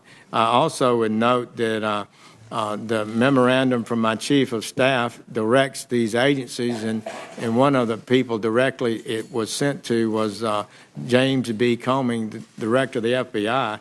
You should instruct members of your staffs not to brief the Attorney General or any other officials in the office of the Attorney General about or otherwise involve the Attorney General or other officials in the office of the Attorney General in any such matters described above. And you we haven't took requested the proper and firm and crystal clear position that the recusal meant recusal. Relating to this April 27th meeting, non-meeting in the same room at the same time, the national interest was asked specifically about this as well, who was the host of that event. They stated this in writing. As the host, the Center for National Interest decided whom to invite and then issued the invitations. The Trump campaign did not determine or approve the invitation list. Guests at the event included both Democrats and Republicans, with some among the latter supporting other candidates. Most of the guests were Washington-based foreign policy experts and journalists. Center for National Interest invited Russian Ambassador Kislyak and several other ambassadors to the speech. We regularly invite ambassadors and other foreign representatives to our events to facilitate dialogue. And then they stated, we seated all four in the front row during the speech in deference to their diplomatic status. The Trump campaign had nothing to do with the seating arrangement. The Center for National Interest extended equal treatment to the four ambassadors attending the event and invited each to a short reception prior to the Trump speech. The reception included approximately 24 guests in a receiving line. The line moved quickly, and any conversations with Mr. Trump in that setting were inherently brief and could not be private. Our recollection is that the interaction between Mr. Trump and the Ambassador Kislyak was limited to polite exchange of pleasantries appropriate on such occasions. We're not aware of any conversation between Ambassador Kislyak and Senator Jeff Sessions at the reception. However, in a small group setting like this one, we consider it unlikely that anyone could have engaged in a meaningful private conversation without drawing attention from others present. Do you have any reason to disagree with that? No, I think that's a very fair description of the reception situation. I appreciate them having made that statement. Great. I yield back. Senator Manchin. Mr. Chairman, thank you.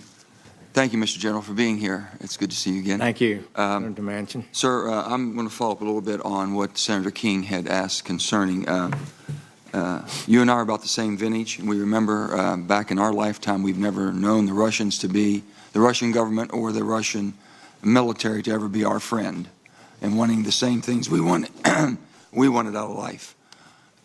With that being said, the seriousness of this Russian hacking is very serious to me and concerning. And you're saying that you had not been briefed on that. I think it was October 9th, when it was known that the ODNI at that time, I think Mr. Clapper and also Mr. Jay Johnson, Homeland Security, made that public, what was going on. Then on December 29th, President Obama at that time expelled 35 Russian diplomats, denied access to 2 Russian-owned compounds, and he broadened the existing sanctions. Sir, I would ask, did you have any discussions at all? Have you had any discussions or sat in on any type of meetings where recommendations were made to remove those sanctions? I don't recall any such meeting. And during the time, not from the President being inaugurated on January 20th, prior to that, in the campaign, up until through the transition, was there ever any meetings that he showed any concern or consideration or just inquisitive of what the Russians were really doing and if they really done it? I don't recall any such conversation. And I'm not sure I understood your question. Maybe I better listen Well, again. you were part of the national security Yeah. team, so if he would have heard something about Russia and with their capabilities and our concern about what they could do to our election process, was there ever any conversations concerning that whatsoever? I don't recall it, Senator Manchin. I know it's been asked of you, the things that, your executive privileges in protecting the president. I understand that. But also, when we had Mr. Comey here, he couldn't answer a lot of things in an open session. He agreed to go into a closed session. Would you be able to go into a closed session? Would it change your answers to us or your ability to speak more frankly on some things we would want to know? Senator Manchin, I'm not sure. The executive privilege is not waived by going in camera or in closed session. It may be that one of the concerns is that when you have a investigation ongoing, as the special counsel does, it's often very problematic to have persons not cooperating with that counsel in the conduct of the investigation, which may or may not be a factor in going into closed session. It would be very helpful. I think the committee, there's a lot of questions they'd like to ask, and I know that you would like to answer if possible, and maybe we can check into that a little further. If I could, sir, did you have any meetings, any other meetings with Russian government officials that have not been previously disclosed? I do. I have racked my brain, and I do not believe so. Are there any other?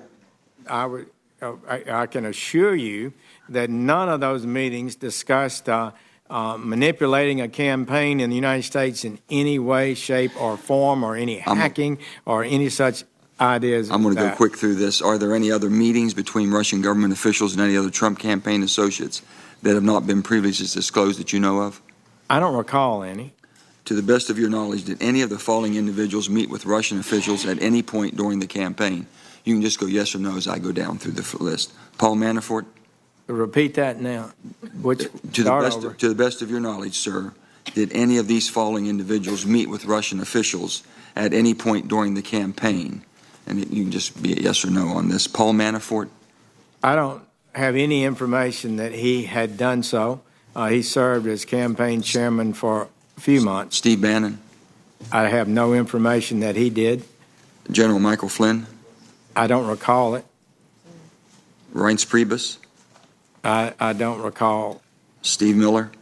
I don't recall him ever having such a conversation. Corey Lewandowski?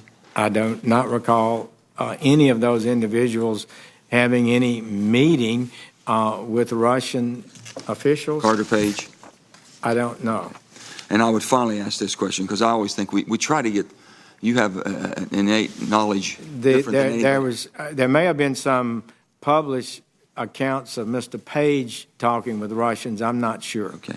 I don't recall. As a former senator, you bring a unique, holistic perspective to this investigation, because you've been on both sides. I have indeed. If you were all in all, it's better on that side. If you were sitting on this side of the dais, okay, here nobody gets to ask you about your private conversation with your staff. Well, here we go. Get your chance to give us some advice. If you were sitting on this side of the dais, what question would you be asking?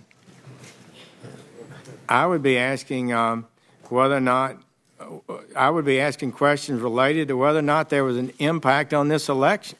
And what part of the story do you think we're missing? By foreign power, particularly the Russians, since the intelligence community is suggested and stated that they believe they did.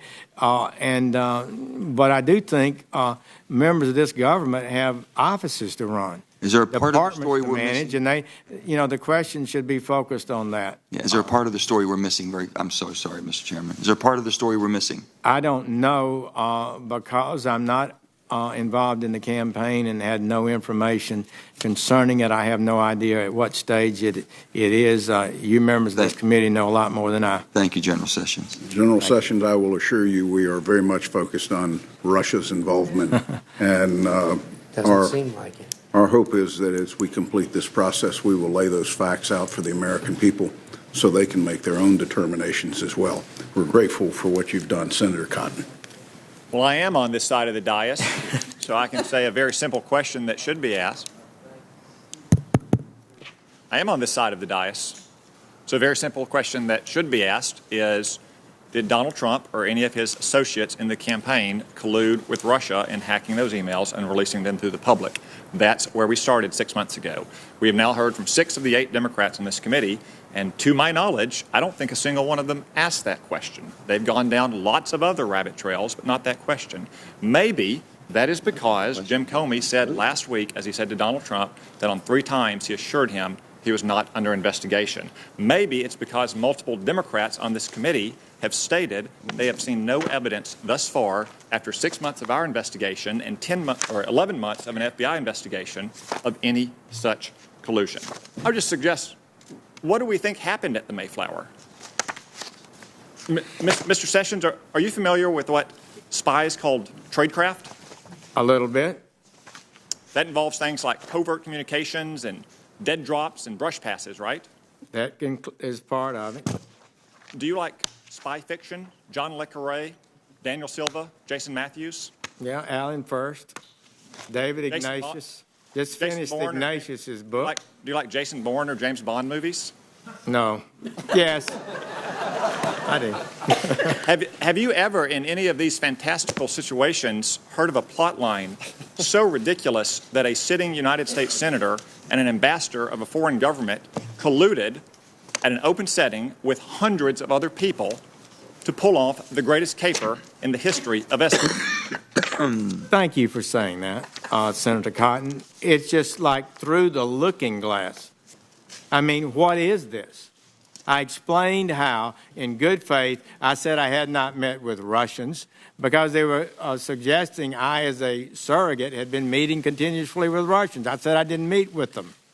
And now the next thing you know, I'm accused of some reception, plotting some sort of influence campaign for the American election. It's just beyond my capability to understand, and I really appreciate, Mr. Chairman, the opportunity at least to be able to say publicly, I didn't participate in that and know nothing about it. And I gather that's one reason why you want to testify today in public. Last week, Mr. Comey, in characteristic dramatic and theatrical fashion, alluded ominously to what you call innuendo, that there was some kind of classified intelligence that suggested you might have colluded with Russia or that you might have otherwise acted improperly.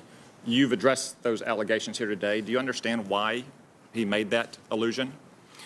Actually, I do not. Nobody's provided me any information. Thank you. My about time is that. limited. I have a lot of questions. Mr. Blunt asked you if you had spoken in response to Mr. Comey's statement to you after his private meeting with the President on February 14th or February 15th. You said that you did respond to Mr. Comey.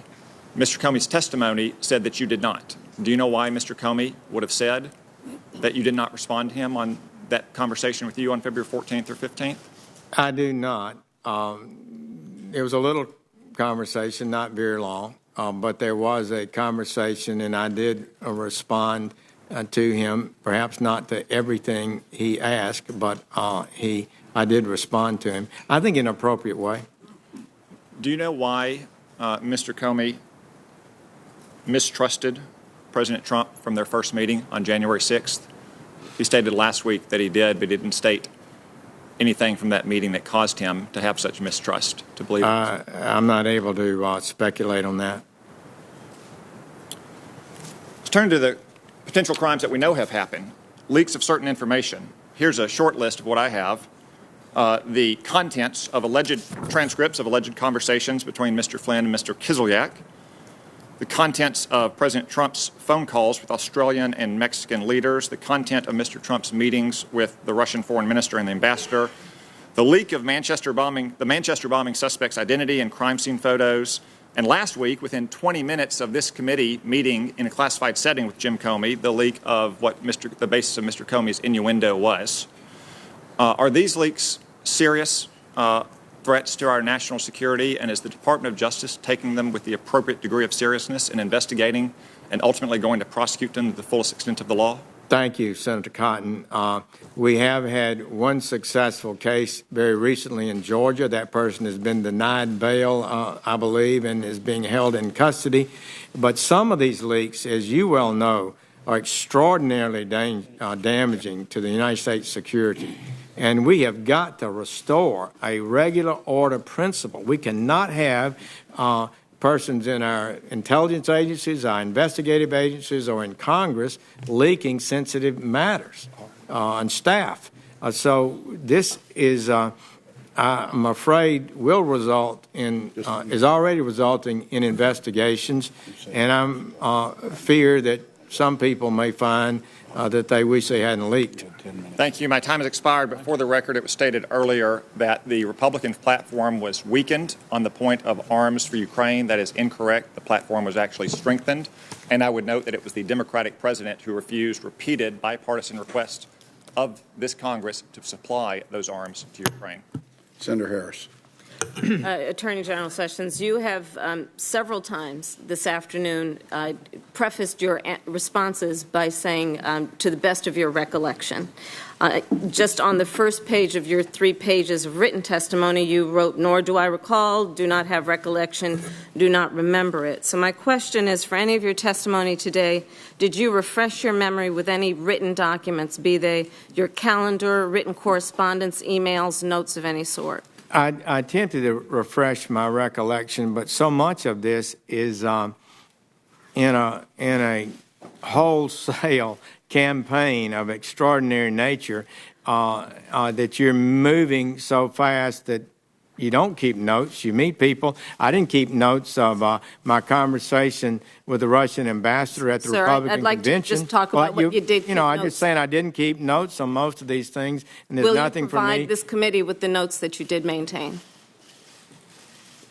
As appropriate, I will supply the committee with documents. Can you please tell me what you mean when you say appropriate? I would have to consult with lawyers in the department who know the proper procedure before disclosing documents that are held within the Department of Justice. Attorney and I'm General not able Sessions. to make that opinion today. Sir, I'm sure you prepared for this hearing today, and most of the questions that have been presented to you were predictable. So my question to you is, did you then review with the lawyers of your department, if you as the top lawyer are unaware, what the law is regarding what you can share with us and what you cannot share with us, what is privileged and what is not privileged? We discussed the basic parameters of testimony. I frankly have not discussed documentary disclosure rules. Will you make a commitment to this committee that you will share any written correspondence, be they your calendars, records, notes, emails, or anything that has been reduced at any point in time in writing to this committee where legally you actually have an obligation to do so? I'll commit to reviewing the rules of the department, and as and when that issue is raised, to respond appropriately. Did you have any communications with Russian officials for any reason during the campaign that have not been disclosed in public or to this committee? I don't recall it, but I have to tell you, I cannot testify to what was said as we were standing at the Republican convention before the podium where I spoke. My question is only as it relates to your knowledge. I don't have the detailed memory of that. Okay, as it relates to your knowledge. Did you have any communication with any Russian businessmen or any Russian nationals? I don't believe I had any conversation with Russian businessmen or Russian nationals. Are you aware of any Although communications? a lot of people were at the convention, it's conceivable that somebody Sir, came I up to me. have just a few. Well, you let me qualify it. If I don't qualify it, you'll accuse me of lying. So I need to be correct as best I can. I do want you to be honest. And I'm not able to be rushed this fast. It makes me nervous. Are you aware of any communications with other Trump campaign officials and associates that they had with Russian officials or any Russian nationals? I don't recall that. And are you aware of at this moment? Are you aware of any communications with any Trump officials, or did you have any communications with any officials about Russia or Russian interests in the United States before January 20th?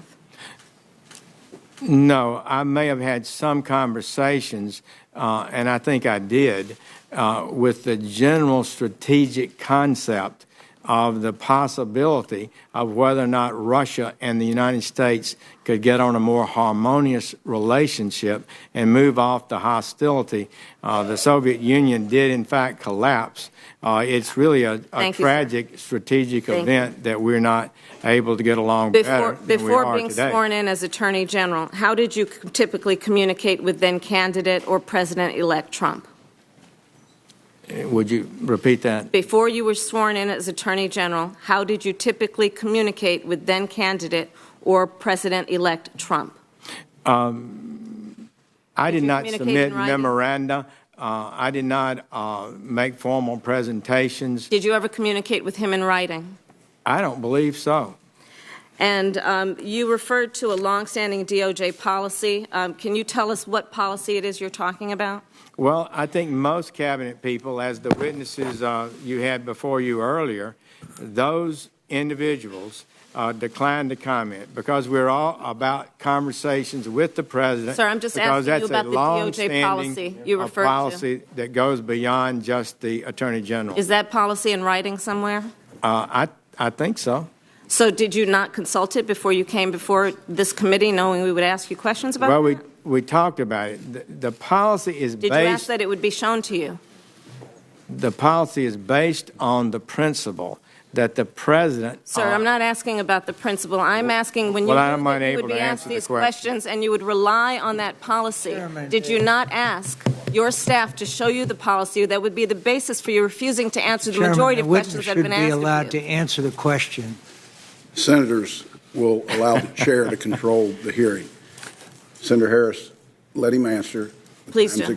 Thank you. We talked about it, and we talked about the real principle that's at stake. It's one that I have some appreciation for, as having spent 15 years in the Department of Justice, 12 as United States Attorney, and that principle is that the Constitution provides the head of the executive branch certain privileges, and that members, one of them is confidentiality of communications.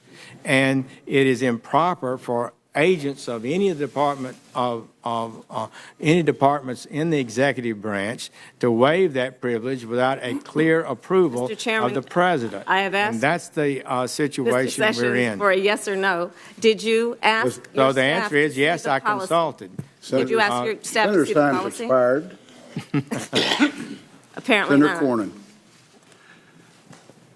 Attorney General Sessions, former Director Comey, in his letter to FBI employees when he was terminated, started this way. He said, "I have long believed that a president can fire an FBI director for any reason or no reason at all."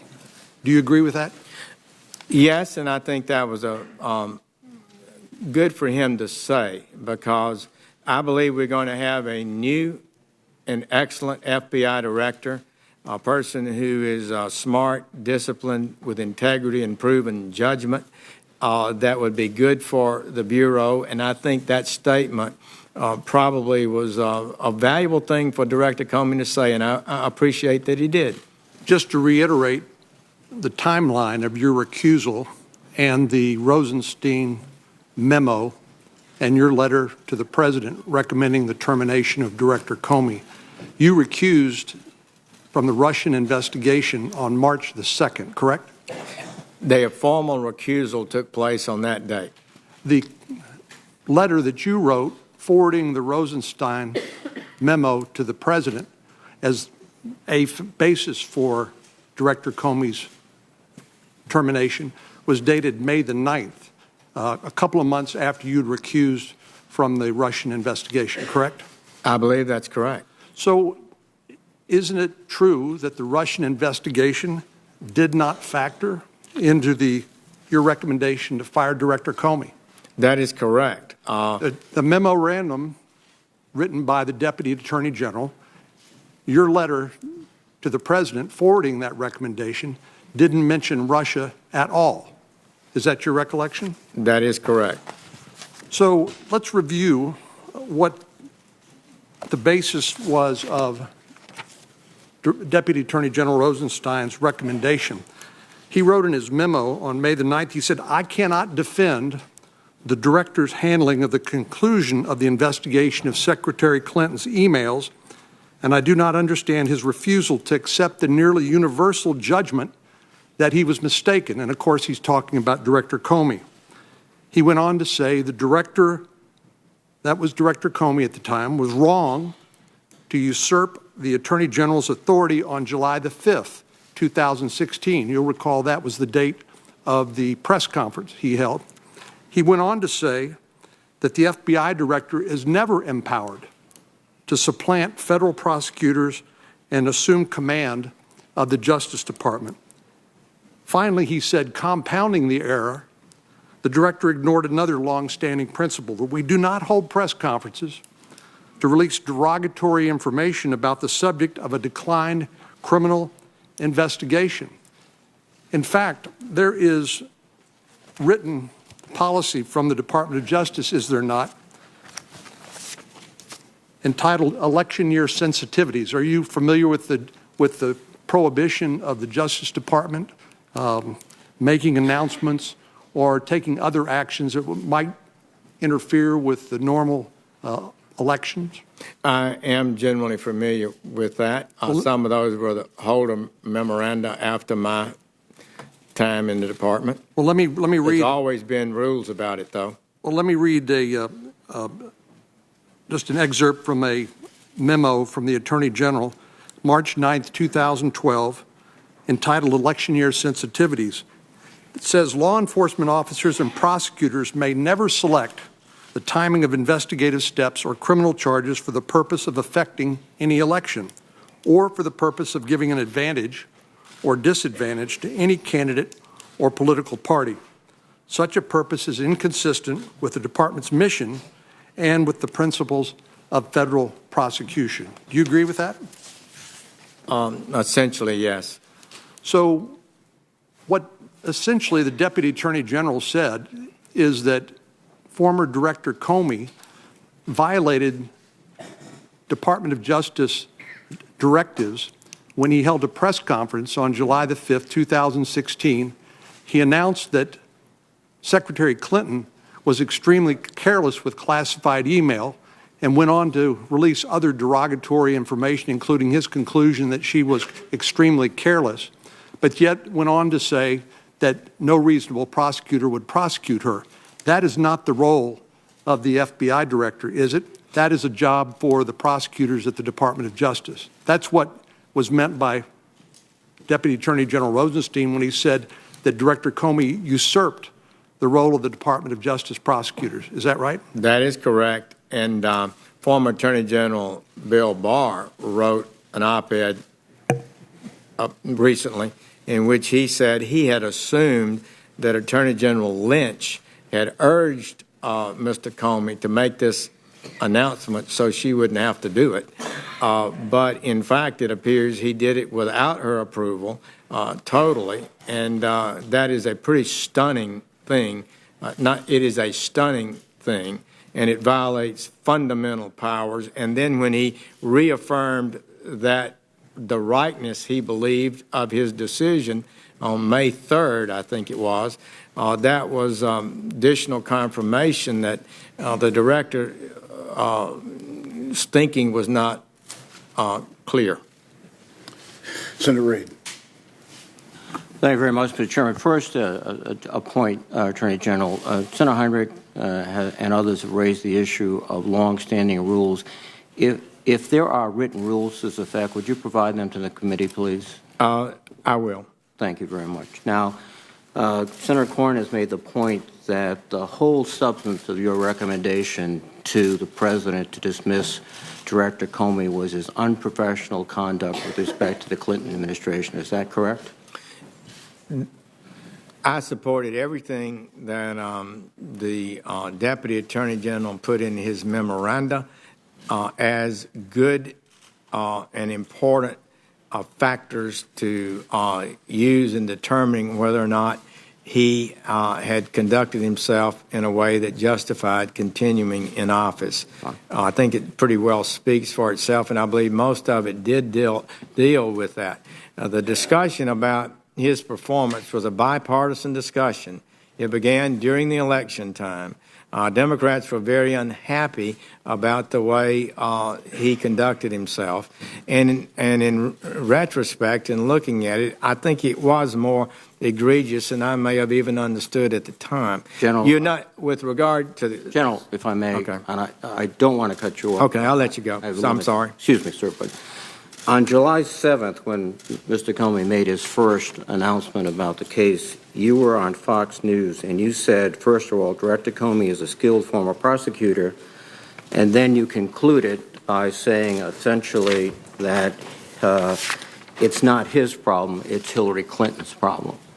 Then in November, on November 6th, after Mr. Comey again made news in late October by reopening, if you will, the investigation, you said again on Fox News, you know, FBI Director Comey did the right thing when he found new evidence. He had no choice but to report it to the American Congress, where he had under oath testified. The investigation was over. He had to correct that and say, this investigation is ongoing now. I'm sure it's significant, or else he wouldn't have announced that. So in July and November, Director Comey was doing exactly the right thing. You had no criticism of him. You felt that, in fact, he was a skilled professional prosecutor. You felt that his last statement in October was fully justified.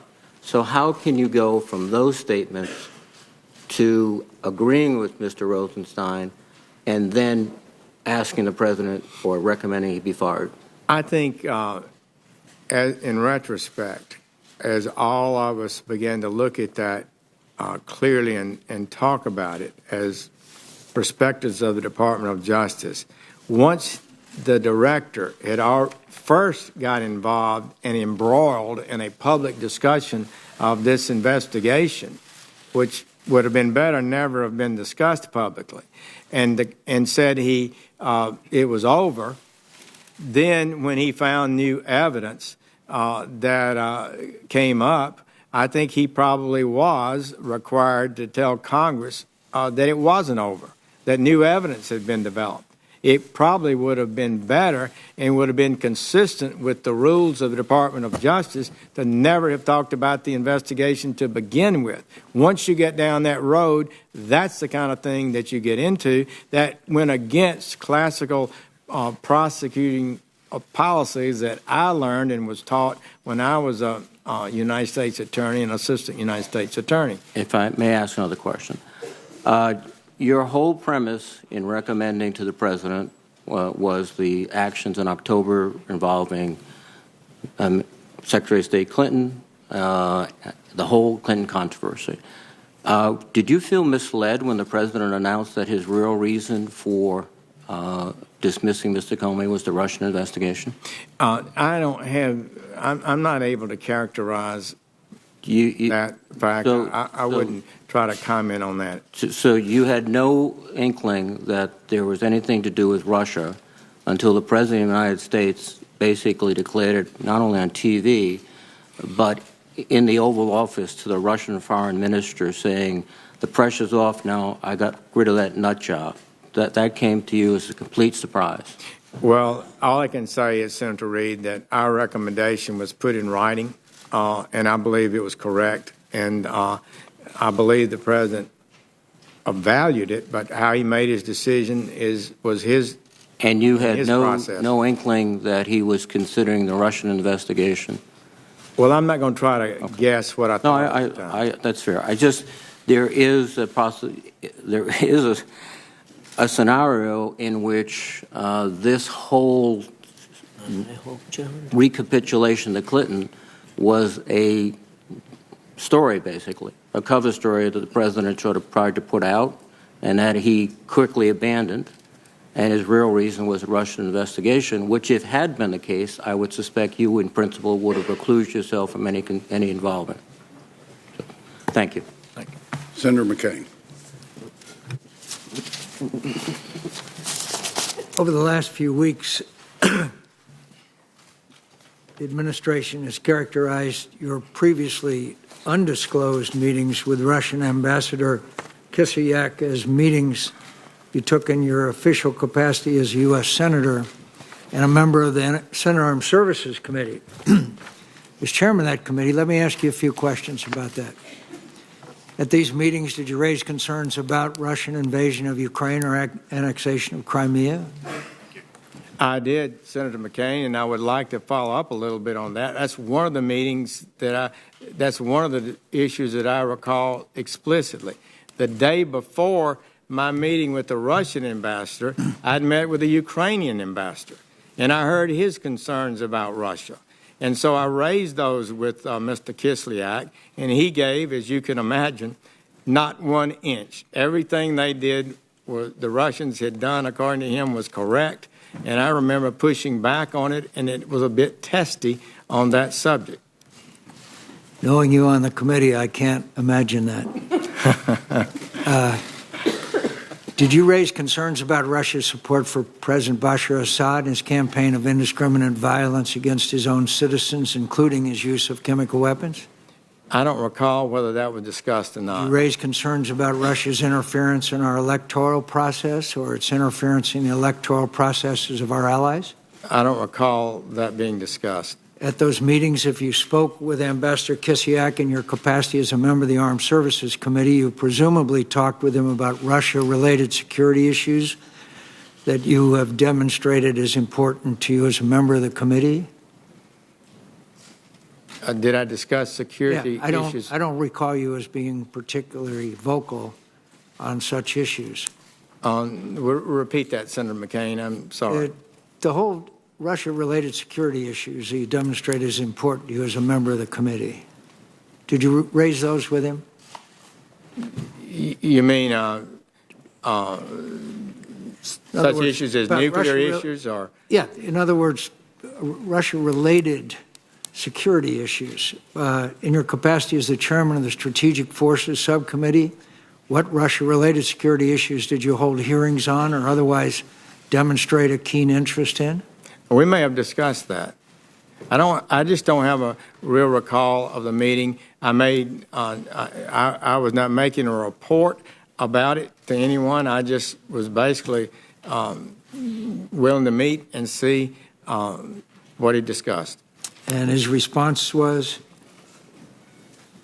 I don't recall. During the 2016 campaign season, do you have any contacts with any representative, including any American lobbyist or agent of any Russian company within or outside your capacity as a member of Congress or a member of the Armed Services Committee? I don't believe so. Politico recently reported that in the middle of the 2016 elections, the FBI found that Russian diplomats whose travel the State Department was supposed to track had gone missing. Some turned up wandering around the desert or driving around Kansas. Reportedly, intelligence sources conclude that after about a year of inattention, these movements indicate, one, that Moscow's espionage ground game has grown stronger and more brazen, and that quietly the Kremlin has been trying to map the United States telecommunications infrastructure. What do you know about this development and how the Justice Department and other relevant U.S. government agencies responding to it? We need to do more, Senator McCain.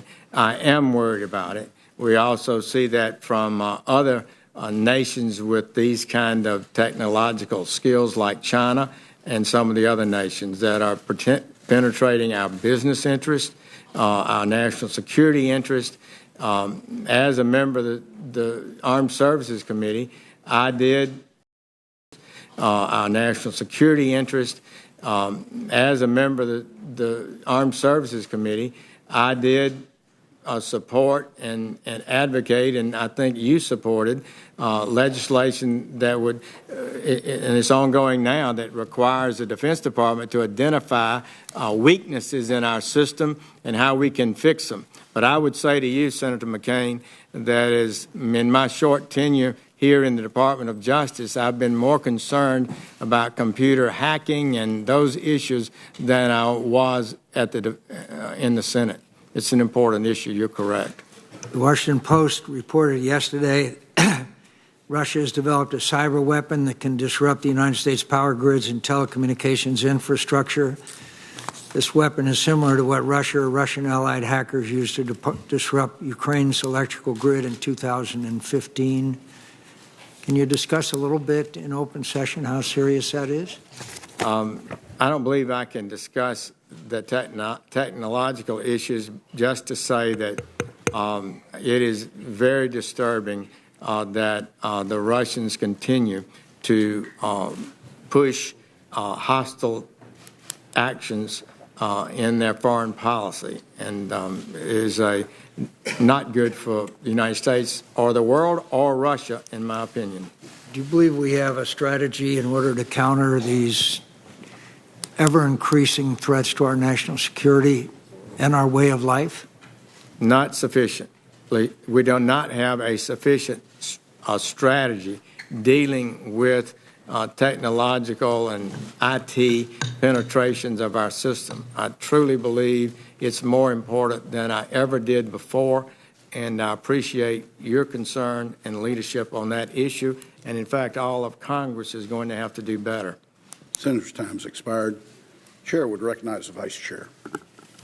Thank you, Mr. Chairman, and General Sessions, thank you. I particularly appreciate your last comments with Senator McCain about the seriousness of this threat, and it's why so many of us on this committee are concerned when the whole question of Russian intervention, the President continues to refer to it as a witch hunt and fake news, and there doesn't seem to be a recognition of the seriousness of this threat. I share, I think most members do, the consensus that the Russians massively interfered. They want to continue to interfere, not to favor one party or another, but to favor their own interest. And it is of enormous concern that we have to hear from the administration how they're going to take that on. I also believe comments have been made here about where we head in terms of some of the Trump associates who may have had contacts with Russians. Candidly, we've not gotten to all of that yet because of the unprecedented firing of the FBI director that was leading this very same Russia investigation that superseded some of our activities. So those members who I hope will equally pursue the very troubling amount of smoke, at least, that's out there between individuals that were affiliated with the Trump campaign and possible ties with Russians. I've not reached any conclusions, but we've got to pursue that. Final comment, and I understand your point, but you have to, there were a series of comments made by Mr. Comey last week.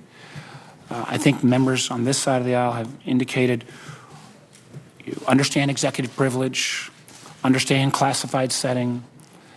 I do think we need, as Senator Reid indicated and Senator Harris and others, if there are these long-standing written procedures about this ability to have some other category to protect the conversations with the president, we'd like to get a look at them, because we need to find out, in light of some of the contradictions between today and last week, where this all heads. At the end of the day, this is not only, let me restate what I said the last time, this is not about relitigating 2016. It is about finding out what happened, about some of the serious allegations about potential ties, but on a going forward basis, making sure that the Russians who are not finished in terms of their activities didn't end in the election day of 2016.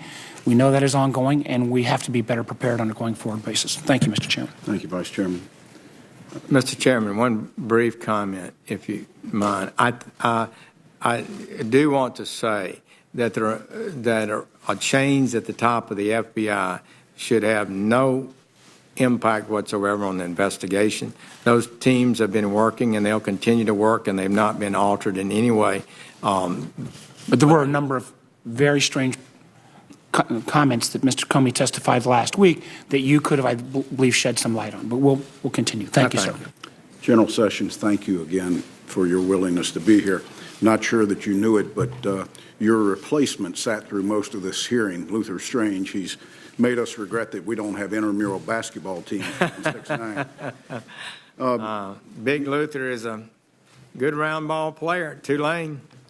You've been asked a wide range of questions, and I think you've answered things related to claims about the meeting at the Mayflower. You've answered questions that surround the reasons of your recusal and the fact that you had never been briefed since day one on the investigation, that you made clear that you can't think of any other conversations that you've had with Russian officials.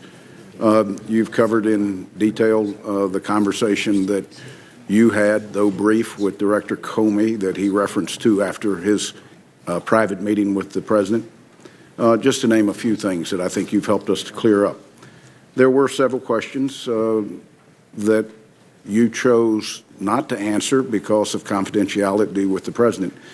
I would only ask you now to go back and work with the White House to see if there are any areas of questions that they feel comfortable with you answering, and if they do, that you provide those answers in writing to the committee. I would also be remiss if I didn't remind you that those documents that you can provide for the committee, they would be helpful to us for the purposes of sorting timelines out. Anything that substantiates your testimony today, individuals who might have been at events that you're familiar with, especially those that worked for you, would be extremely helpful. And more importantly, I want to thank you for your agreement to have a continuing dialogue with us as we might need to ask some additional questions as we go a little further down the investigation. That certainly does not have to be a public hearing, but it may be an exchange and a dialogue that we have. You have helped us tremendously, and we're grateful to you and to Mary for the unbelievable sacrifice that you made in this institution, but also now in this administration. This hearing is now adjourned. Thank you.